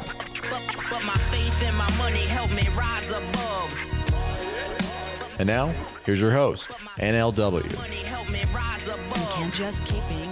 Welcome back to The Breakdown's Money Reimagined. Today we reach the final chapter in our 4-part series on the battle for the future of money. The premise of this series is that there is an increasingly interesting competitive battle emerging for what the future of money will hold. In our time, that means not only what government-issued currencies will thrive, but whether new forms of currencies have a chance. Whether it's those issued by corporations or consortiums or decentralized networks or pseudo-anonymous monetary geniuses that drift quickly into the shadows never to reemerge. Episode 1 was all about the great incumbent, the US dollar. Despite the ascendance of the money printer go brr meme and the idea that excess money printing should cause inflation, the US dollar has gotten nothing but stronger over the course of this crisis. The place of the US dollar in the global monetary order and the status of the dollar-denominated debt in the world clearly creates a unique and perhaps unexpected reality. Episode 2 was about the within-the-system contenders, the euro providing a regionally based alternative, China with its aggressive digital yuan project, Libra with its would-have-been, could-have-been modern-day Bancor, a return to the idea of a supranational basket-based currency like John Maynard Keynes proposed and was summarily outvoted on at Bretton Woods. Episode 3 was all about whether there was any possibility that an outside of the system contender had a chance at disrupting the very nature of the system. Bitcoin has created something completely unique, a fixed supply, non-sovereign, non-corporate currency that has attracted billions of dollars of activity and inflows, plus a growing legion of passionate hodlers that increasingly include not just disaffected libertarians and cypherpunks, but the royalty of the financial establishment, looking warily at the prospect of future inflation. At the same time, during this crisis, while the Bitcoin narrative has seen serious inroads, it is USD-pegged stablecoins that have seen the greatest growth. This episode is a catch-up on each of these concepts, but with some new conversationalists. Between May 11th and May 14th, CoinDesk held the first ever consensus distributed virtual summit, an event particularly suited to the era of COVID-19 lockdowns. This episode checks in on each of the 3 questions posited by the other Money Reimagined shows with a unique ensemble of guests. Lawrence Summers was the Treasury Secretary under President Clinton. He was a director of the National Economic Council under President Obama. He was a professor of economics and later president at Harvard University. In this clip, CoinDesk's chief content officer Michael Casey asks Summers what he thinks about the Fed's policy in the time of COVID-19, and whether he had concerns about the independence of the Fed from the Treasury. I don't think there was a viable option if we were to preserve a viable financial system. This is one of 3 moments of existential threat after 1987, after 2008, 2009, and now this in the context of the pandemic. I think it's important to recognize what's on the other side of the Fed balance sheet. This is not a case where they're issuing pure money, which by definition has a 0 interest rate. This is a case where they're issuing bank reserves for the most part, and those bank reserves will pay whatever interest rate the Fed sets. So in that sense, they have rather more the character of short-term government debt than of money. One would be a fool not to recognize that the inflationary risks, given the magnitude of this dislocation, are greater than they were 3 months ago. But at the same time, there was a very famous letter written by a set of economists to Chairman Bernanke in 2010, in which they explained that the growth in the Fed balance sheet assured major inflation down the road. It's now pretty clear that that letter with respect to those events was wrong.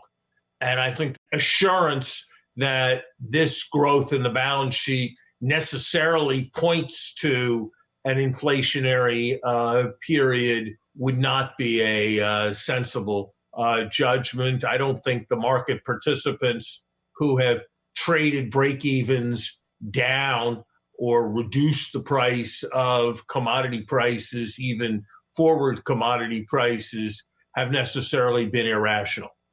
I think you're going to see more blurring of the roles of the Treasury and the Fed. You're already seeing it in these joint facilities that are being operated where the Treasury is providing the risk capital. When you think about issues relating to financial stability as central, when you think about bailout type activities as critical, inevitably there's going to be more overlap in the roles of monetary and fiscal policy. So yes, I think that the high point of central bank independence has been passed.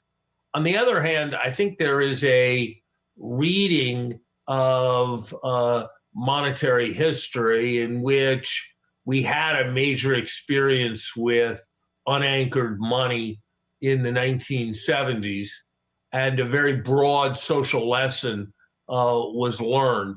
And so I think there will be closer relations between treasuries and central banks, but whether that points to a new inflationary era, I think that's more likely than I did 3 months ago, but it's not something I'd be prepared to go out and predict.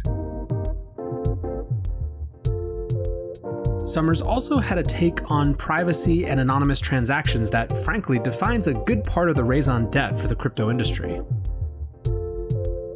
I think the problems we have now with money involve too much privacy. I was one who pushed very hard for the step that Governor Draghi and his colleagues took to eliminate the 500 euro note, or the new printing of the 500 euro note. All you really had to know about those notes was that their nickname was the Bin Laden, to know that they weren't a very good idea.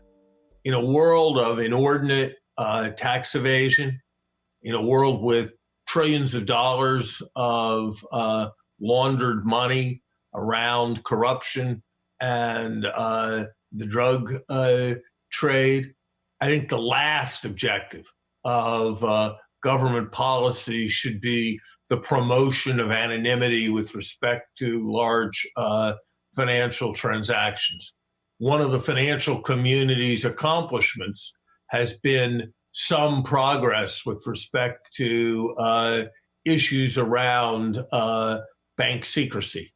And I would think it tragic if we were to turn backwards in some jurisdictions in an effort to get some sovereignty revenue were to go into competition by offering anonymous stores of value.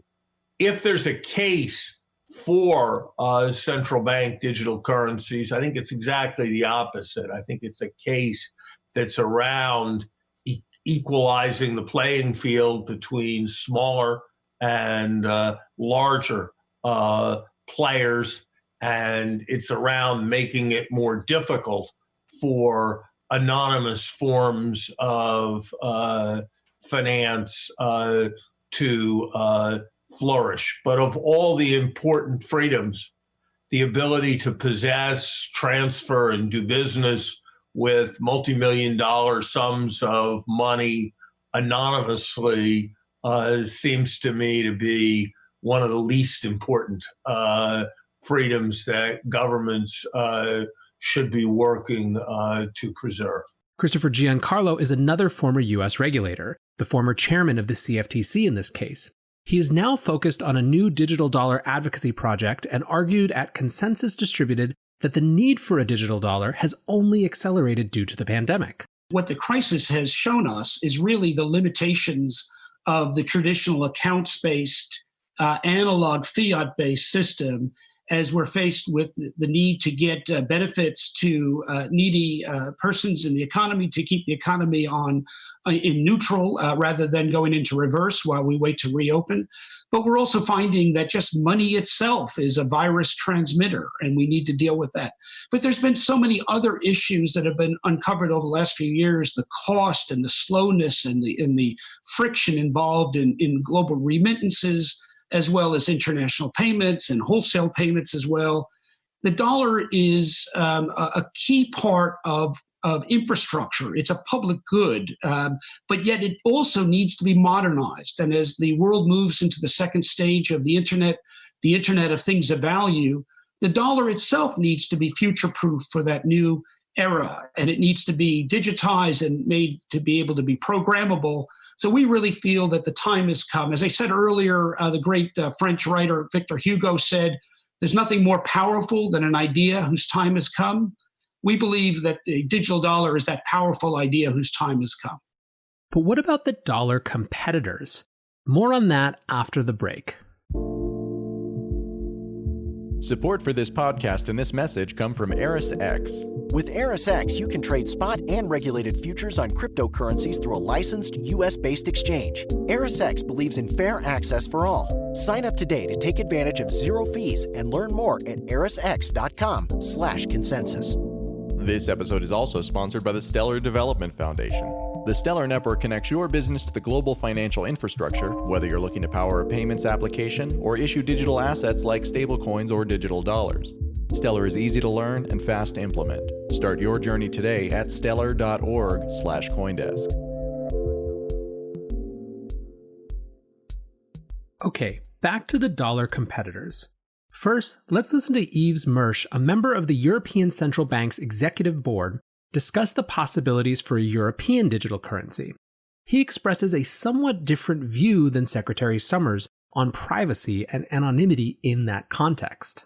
A retail central bank digital currency could be based, for example, on digital tokens, which would circulate in a decentralized manner, that is, without a centralized ledger, and allow for anonymity towards a central bank, imitating an essential feature of cash.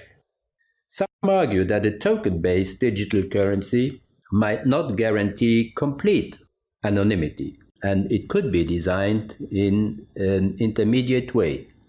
If that were the case, this would inevitably, however, raise social, political, and legal issues, especially in those countries for which it has been commonly accepted that banknotes are printed freedom.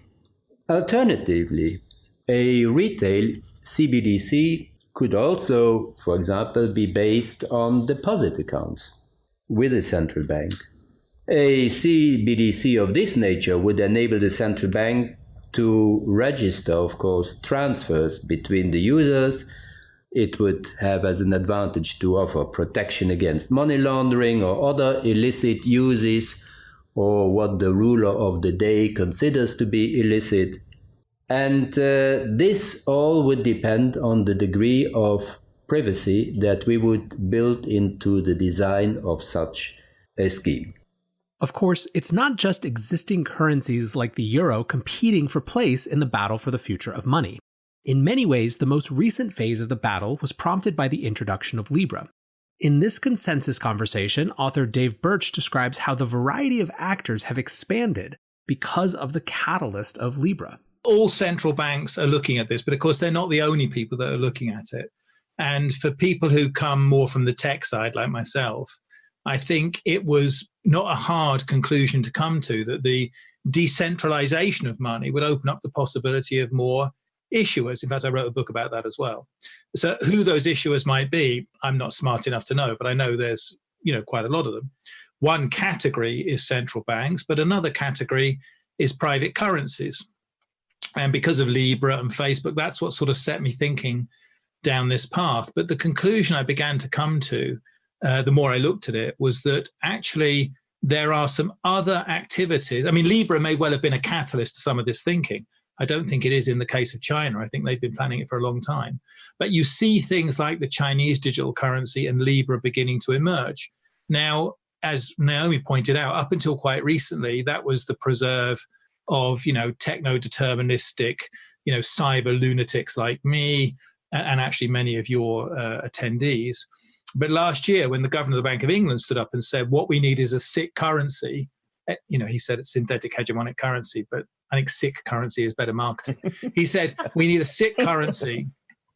Well, he's not just some guy like me saying it. That's the governor of the Bank of England. And so then you began to see people whose opinions I really respect. Niall Ferguson, who wrote one of the best books about the history of money, The Ascent of Money. When people like that start saying, the US has to take digital payments very seriously because there are issues of hegemony and by extension soft power, you begin to see some divergent opinions opening up. Larry himself last year said, right now the network we have, he meant SWIFT, the SWIFT network doesn't work as well as it should. Larry would favor putting effort into that rather than building alternatives. Right. But when serious people like that start saying you have to pay attention, then you know something's going on. And you know, you're talking about Christopher Giancarlo. He said a couple of months ago, it's kind of like a new space race, and I think that's true.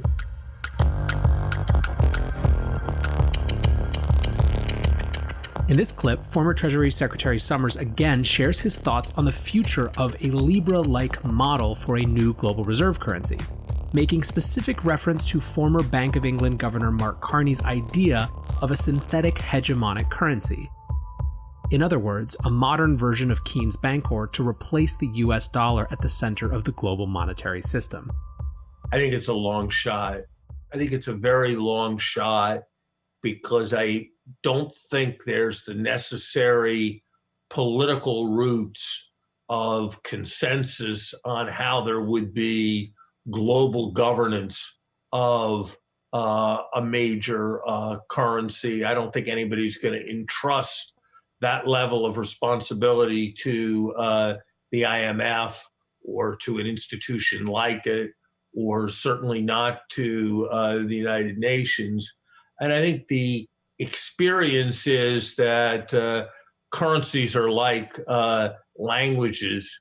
Once they become established in having a global role, there tends to be a lot of persistence just because of the network effect.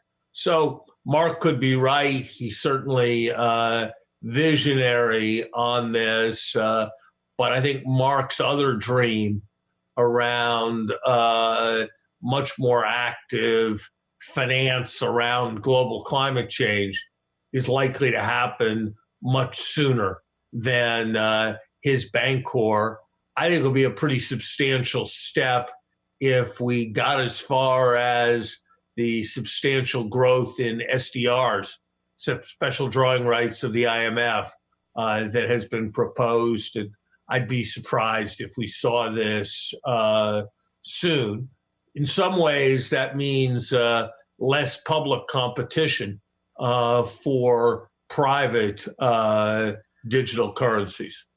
Libra itself has announced a number of changes during the time that we've been producing this Money Reimagined documentary series. They've added new association members. They've hired a slew of new high-profile leaders. They have distanced themselves further from Facebook. And perhaps most important in the context of the money battle, they have backed away from the idea of the basket of currencies approach that some thought might be so disruptive. In this clip, Libra Association Head of Communications Dante Disparte and Digital Dollar Project lead Chris Giancarlo discuss why the projects are, in fact, compatible.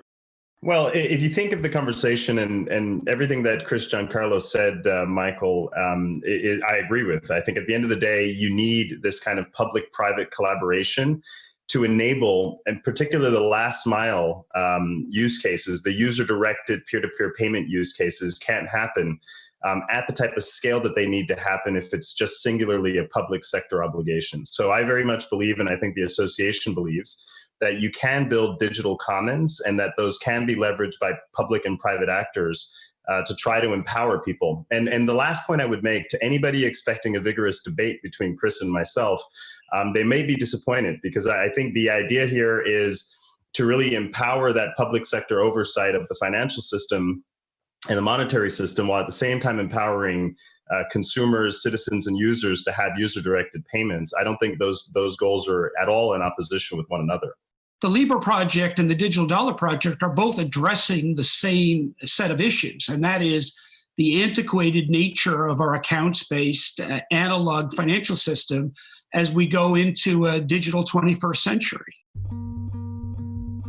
We tip our hat to Libra because it's because of the Libra Project and Bitcoin that we're having this conversation today. And as a believer in the marketplace of ideas, which is the genesis of all innovation, of all scientific discovery, the marketplace of ideas is what's going to produce the future of money. And so we have a lot to learn from each other.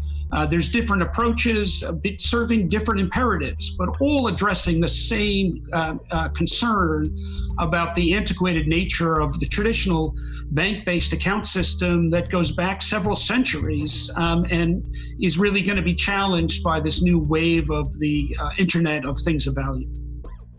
Part of the justification given for Libra at congressional and Senate hearings was the threat of a Chinese central bank digital currency. Giancarlo reinforces that point here, saying that part of the reason for a US digital dollar is to have a global monetary standard that reflects Western values. We think it's critically important that a digital dollar have built into it as a design feature are Western values of an expectation of a degree of privacy in our use of money. Now, even with cash, let's be honest, there's a balancing between privacy rights and law enforcement rights right now, right? Under certain amounts, under $10,000, there's an expectation of privacy. Above that, there's not. For limited purposes, government purposes of law enforcement and national security, not for purposes of monitoring where you're doing your shopping or who you're giving your political contributions to, but where you're using your money that might violate law and national security. So there's always a balancing in a free market economy, in a democracy, between the rights of the state to protect itself and to protect its laws, and the rights of individuals to spend as they deem appropriate. And what we've got to get right in designing a digital dollar is that balance. If we get it right, and I believe we can get it right, a U.S. digital dollar, we believe, could be a preferred unit of sovereign currency. Caitlin rightly said that money goes where it's best treated, and I fully agree. And I think that we must make one of the design imperatives in designing a U.S. CBDC getting the privacy balance right. So people around the globe, there's always competition for use of currencies. If you look at history, more often than not, you had both sovereign currencies competing against each other, but also competing against commercial-driven currencies in the global world. It's the last several generations of the dollar's dominance and sovereign currencies' dominance over commercial currencies is relatively unique in human history. But whatever the case may be, we believe that it's possible. In fact, we believe it is an imperative to get this balance of privacy rights right in a digital dollar, so that the dollar is seen as a reserve currency of choice, not of forced usage, but of choice. But what about the digital yuan as a competitor to a potential future digital dollar? In this clip, author Dave Birch and World Economic Forum blockchain lead Sheila Warren discuss the soft power advantage of the US dollar and why every nation needs a digital currency strategy.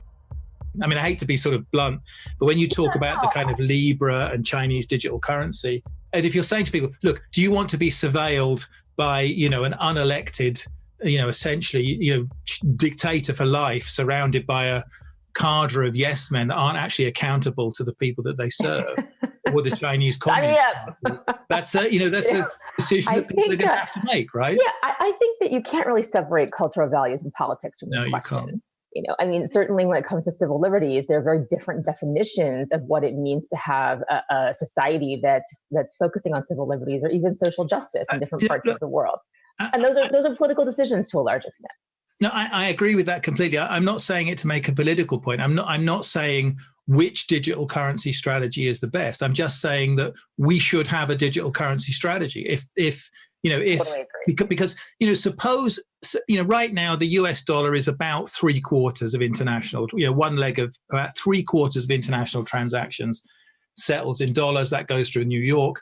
That gives the US incredible soft power. It does. Absolutely, no question about it. So the question is, you don't have to replace all of that to have an impact on the US.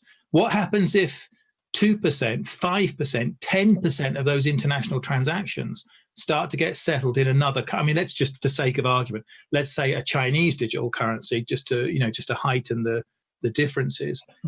Once 5-10% of that begins to be settled, then you have an issue. And actually, he didn't mention it, but Larry Summers was part of a war game last year. They ran a war game out of the Berkman Center, I think, looking at the impact of Chinese digital currency on the US dollar. And I can't remember the outcomes weren't good. I don't remember exactly what. I remember the North Koreans bought nuclear weapons. Which that's right. It was very dramatic, as I recall. That's bad, right? That's yeah. So whichever way you cut it, it doesn't need much of a shift to become a serious issue. And so that's why I'm arguing that the UK, the US, the West should have a digital currency policy, even though I'm not smart enough to know what that policy should be. So I couldn't agree more. I think you have to have a digital currency strategy, regardless of the size of your economy. You have to know this is coming. You have to be prepared for it. And you have to kind of, at this point, you're not even ahead of it. You're really just kind of keeping up, with everything else is going on. But I also think that we tend to posit in this space, because this is very new, that they're all going to be somewhat monolithic, and it's just not true. The strategies will differ, but the implementation will also differ in very meaningful ways. And those have to do a lot, largely with politics to a large extent, and with kind of the norms around money in a particular society. While much of this conversation so far has been about central bank digital currencies, one of the unique realities of this moment is that non-sovereign networks from outside the existing system are making meaningful advances towards the currency competition. More on that after this break. Support for this podcast and this message come from Grayscale Digital Large Cap Fund. In times like these, diversification is key. Consider Grayscale Digital Large Cap Fund, ticker symbol GDLC. It's the only publicly traded investment product that offers diversified exposure to large cap digital currencies, all from your brokerage account. For more information, visit grayscale.co/Coindesk. That's GRAY scale.co/Coindesk.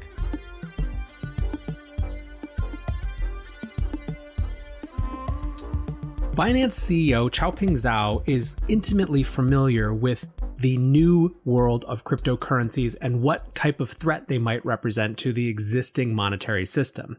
He makes the point in this clip that the worst thing for the crypto world would be a loosening of regulation in the traditional system. In other words, Bitcoin and cryptos are at least in part a reaction to that traditional system. What is the scariest regulation that you could think of being put on the crypto industry? So to be honest, it's actually counterintuitive. What would kill the cryptocurrency industry is if they make the regulations for the traditional fiat industries really, really relax and free, increase a lot of freedom. So if I'm able to send money, fiat money, from any bank account to any other bank account, and I'm assumed I'm innocent until I'm proven guilty, I can send large amounts, small amount at low fees, and I can invest in projects around the world with ease. If they make those kind of regulations, if they remove those kind of restrictions that we have on the traditional financial industries, that will do much more damage to cryptocurrencies and our business in turn. If that happens, we'll have to repivot the business somehow. But I would actually think that actually has a larger impact on a negative impact on cryptocurrency adoption. Whereas if there are more and more restrictions being applied, it's counterintuitive. It's actually better for the cryptocurrency industry. Again, they can control, every regulatory body can control really hard on the cryptocurrency exchanges, but the centralized exchange is only part of the ecosystem. If you really control that strictly, people are going to move on to decentralized exchanges, OTC, P2P trading. There's a lot of other venues that's not centralized. I'm actually less worried about them coming up with overly restrictive regulations. It just pushes people elsewhere. The real thing that will slow down adoption of crypto is actually making the traditional financial industry more freedom-driven. So it's counterintuitive. It is undeniable that since the crisis began, or more specifically, a massive uptick in central bank money printing in response to the crisis began, that the Bitcoin narrative, particularly with the comparison of the halving, has gotten clearer. In this clip, Bitcoin author Safedine Ammous explains. Well, the hit of the addict always feels good when you first take it. It's the withdrawal that's the problem. So, heroin would be a very good idea if it didn't involve withdrawals. And I think the same can be applied to analyzing central banking actions. More generally, the problem, I think, is quite structural. And when we have a monetary system that's an advanced monetary system like Bitcoin, that is digital, that is apolitical, we can see the shortcomings of a debt-based system which constantly, periodically requires endless amounts of money printing and quantitative easing, and all of these processes take place. Sure, it might appear like the central banks are being heroes for saving the day and for stepping in and for ensuring that things don't go too badly. But I think the real question that people need to be asking themselves is, why does this monetary system require central banks to keep stepping in all the time? That's not normal. That's not healthy. And, Bitcoin seems to be growing and offering us a completely different alternative way of running this monetary system. At the time when central banks are just finding more ways of or having to inject liquidity into their systems in order to prevent catastrophe and hope that this sticks this time and that they won't need to do something like this next time. Bitcoin's method of approaching this is to just stick to its original schedule that it was specified before 2009. And, we've seen over the last 12 years, many people have tried to change that schedule, but it continues to stay as it is. And I think this predictability and the use of a hard asset rather than a debt asset is what distinguishes Bitcoin from the central bankers' currencies.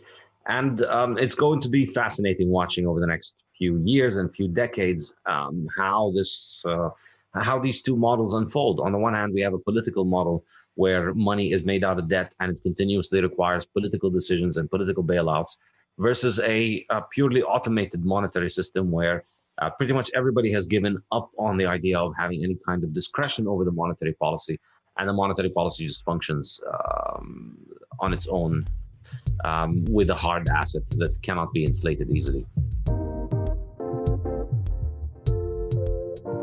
Shapeshift CEO Eric Voorhees reinforces this point, arguing that removing the ability of humans to change monetary policy is a powerful advance, as well as reminding us of the difference between printing money and creating wealth. Well, with Bitcoin, it removes the ability of humans to change the monetary policy. And ultimately, that's good. In the same way that we don't have the ability to affect mathematics when we get scared about a virus. We don't have the ability to affect gravity or the changing of the seasons or how the planets orbit the sun. We don't have an ability to change any of that stuff when we get scared of a virus. And something as crucial as money, which is the most important good in a society, is how humans interact day to day with each other. That kind of thing should not be within the purview of any small group of people to unilaterally change. I think it will be very clear in the future, 5 years, 10 years, 20 years in the future, that a group of central bankers deciding what the price of money should be will appear very, very foolish indeed. And in Bitcoin, that power is removed from people. And that's why ultimately it will be much more trustworthy over time, and is why ultimately it will retain its value far better over time. Printing money does not print wealth. It does not print wealth. It simply rearranges how wealth works in society. And what you're doing is you're essentially taking wealth from the future and you're giving it to people today. And of course, people today, when you print that money, will feel good about that. The damage is distributed over time, and the damage can be very pernicious and very severe.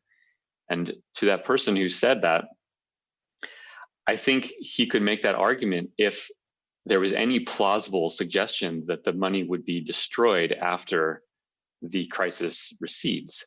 If the balance sheet of the Federal Reserve actually went back to something normal after this, at least he could make that argument. I would still take other issues with it, but he could make that argument. But all of us know that the Fed's balance sheet will not return to anything normal.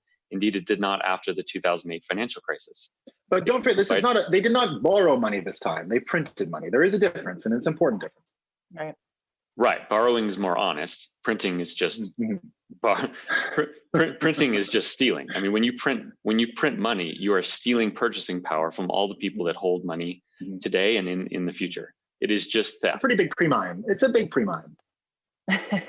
It's a pre-mine which is not stated up front in the white paper.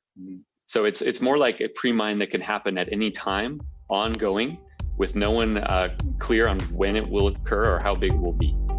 It's just theft.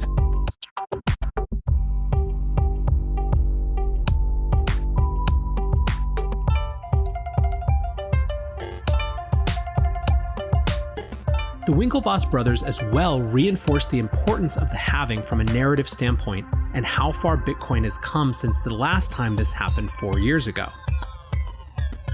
So when the first halving happened, I think we didn't even know it was happening. It was so long ago.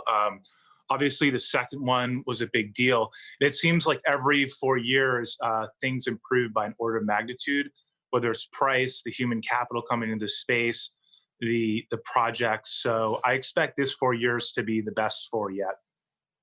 Yeah, and I think the actual event tends to be a non-event, other than obviously the celebration and the milestone.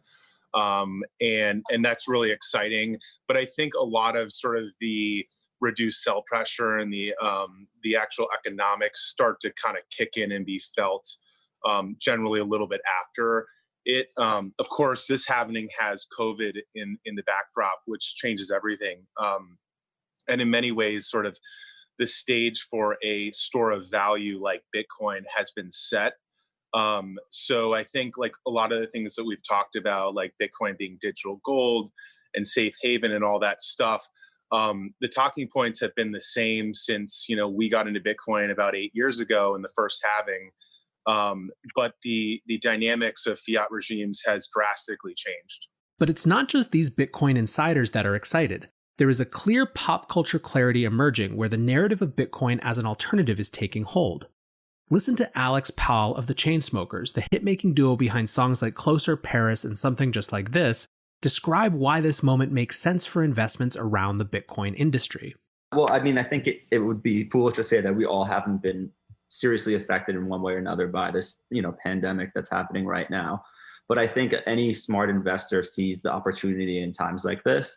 Obviously, in 2008, when the crash happened, all sorts of amazing companies came from a new need from the consumer, whether that was Airbnb or companies like Uber or obviously Bitcoin in this case, which I think presents a really unique opportunity right now to target investments in companies that play to those strengths. Obviously, Casa is a great example of that.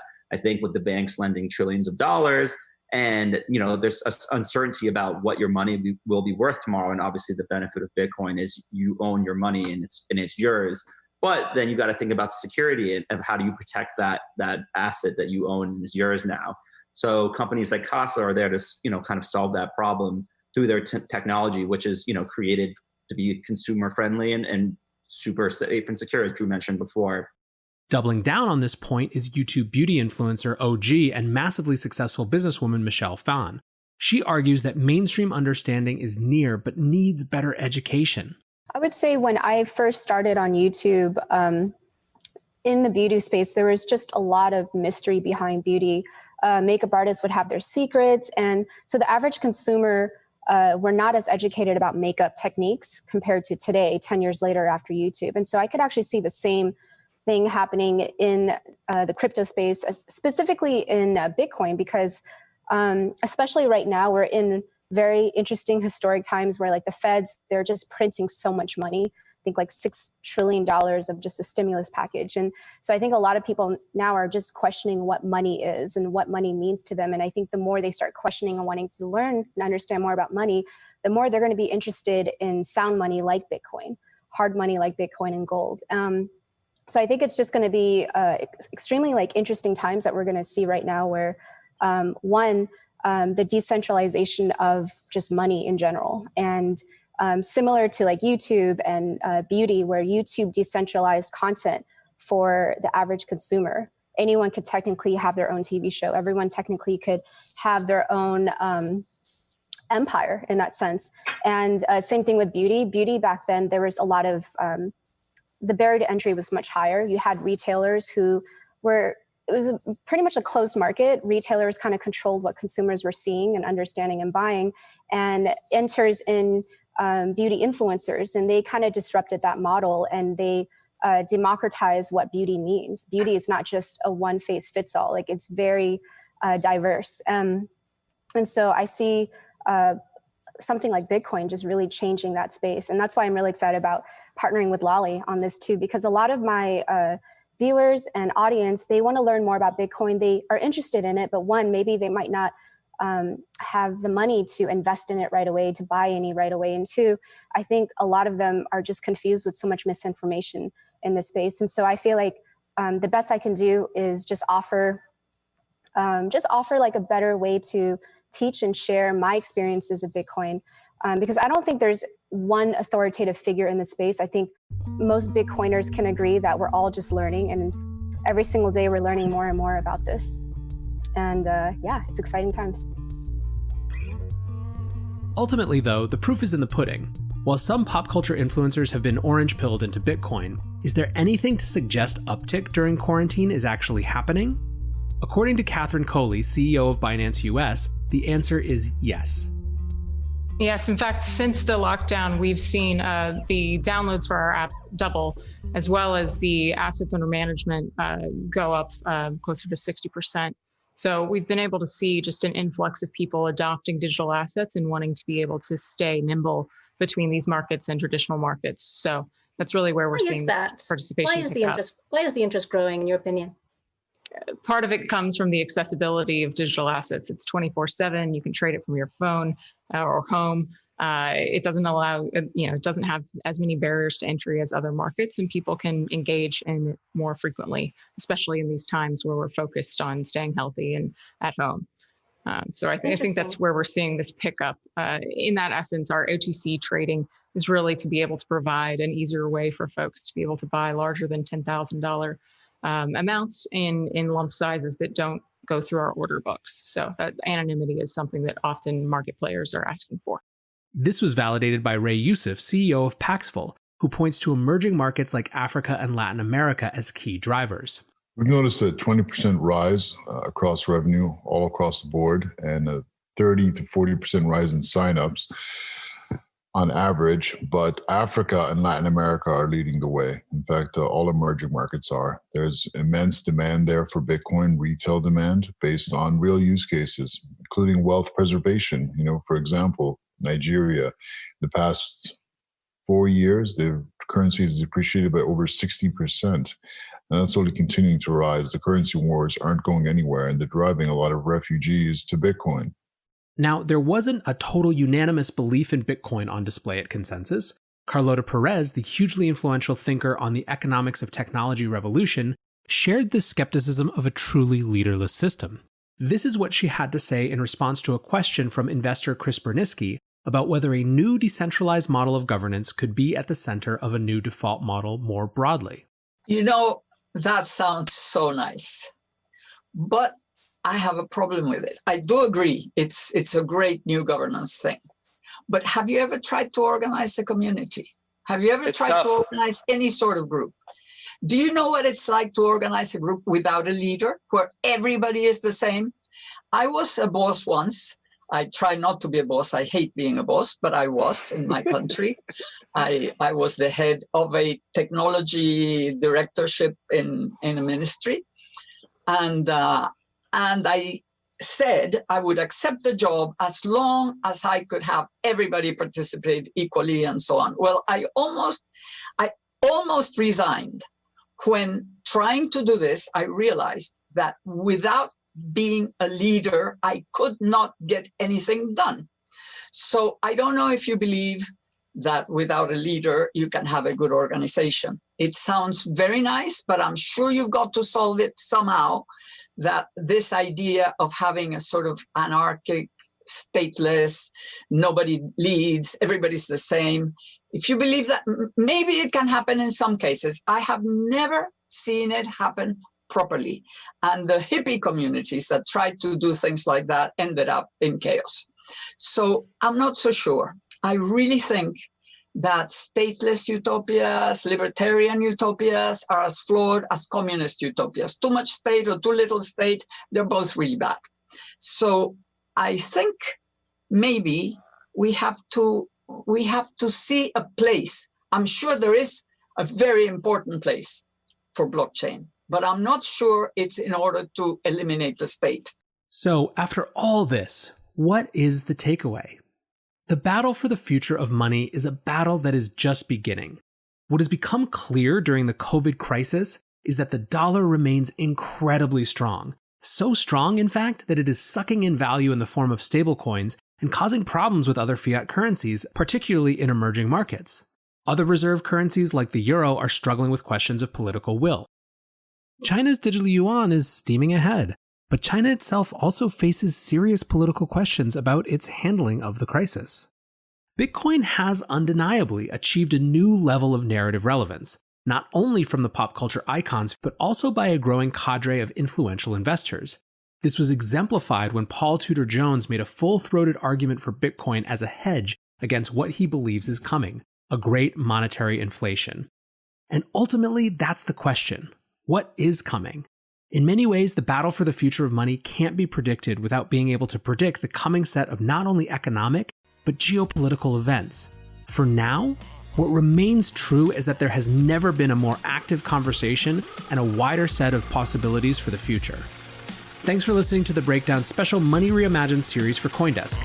Until next time, be safe and take care of each other.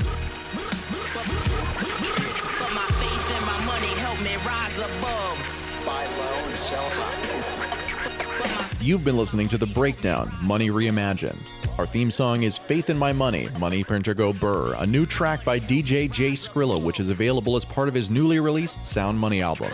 This episode featured content from NLW, Lawrence Summers, Christopher Giancarlo, Yves Mersch, David Birch, Dante Disparte, CZ, Safety Amos, the Winklevoss twins, Michelle Phan, Catherine Coley, Ray Youssef, and Carlotta Perez. This episode was written and produced by NLW, announced and executive produced by Adam B. Levine, edited and scored by Adam B. Levine and Rob Mitchell. While this is the last episode in our story so far, the outcome, or even a cohesive vision for Money Reimagined as our world changes, is far from over. Subscribe to the CoinDesk Podcast Network wherever you get your podcasts for new episodes of The Breakdown and other original thoughts served up fresh daily as the battle for the future of money rages on. If you're still listening, we'd love to hear what you think about this special series, our podcasts in general, or anything else. Send us an email at podcast@coindesk.com or leave us a podcast review on your preferred platform. On behalf of NLW and the entire team at CoinDesk, thanks for listening. Another disaster's just waiting around the corner. Chancellor on brink of second bailout for banks.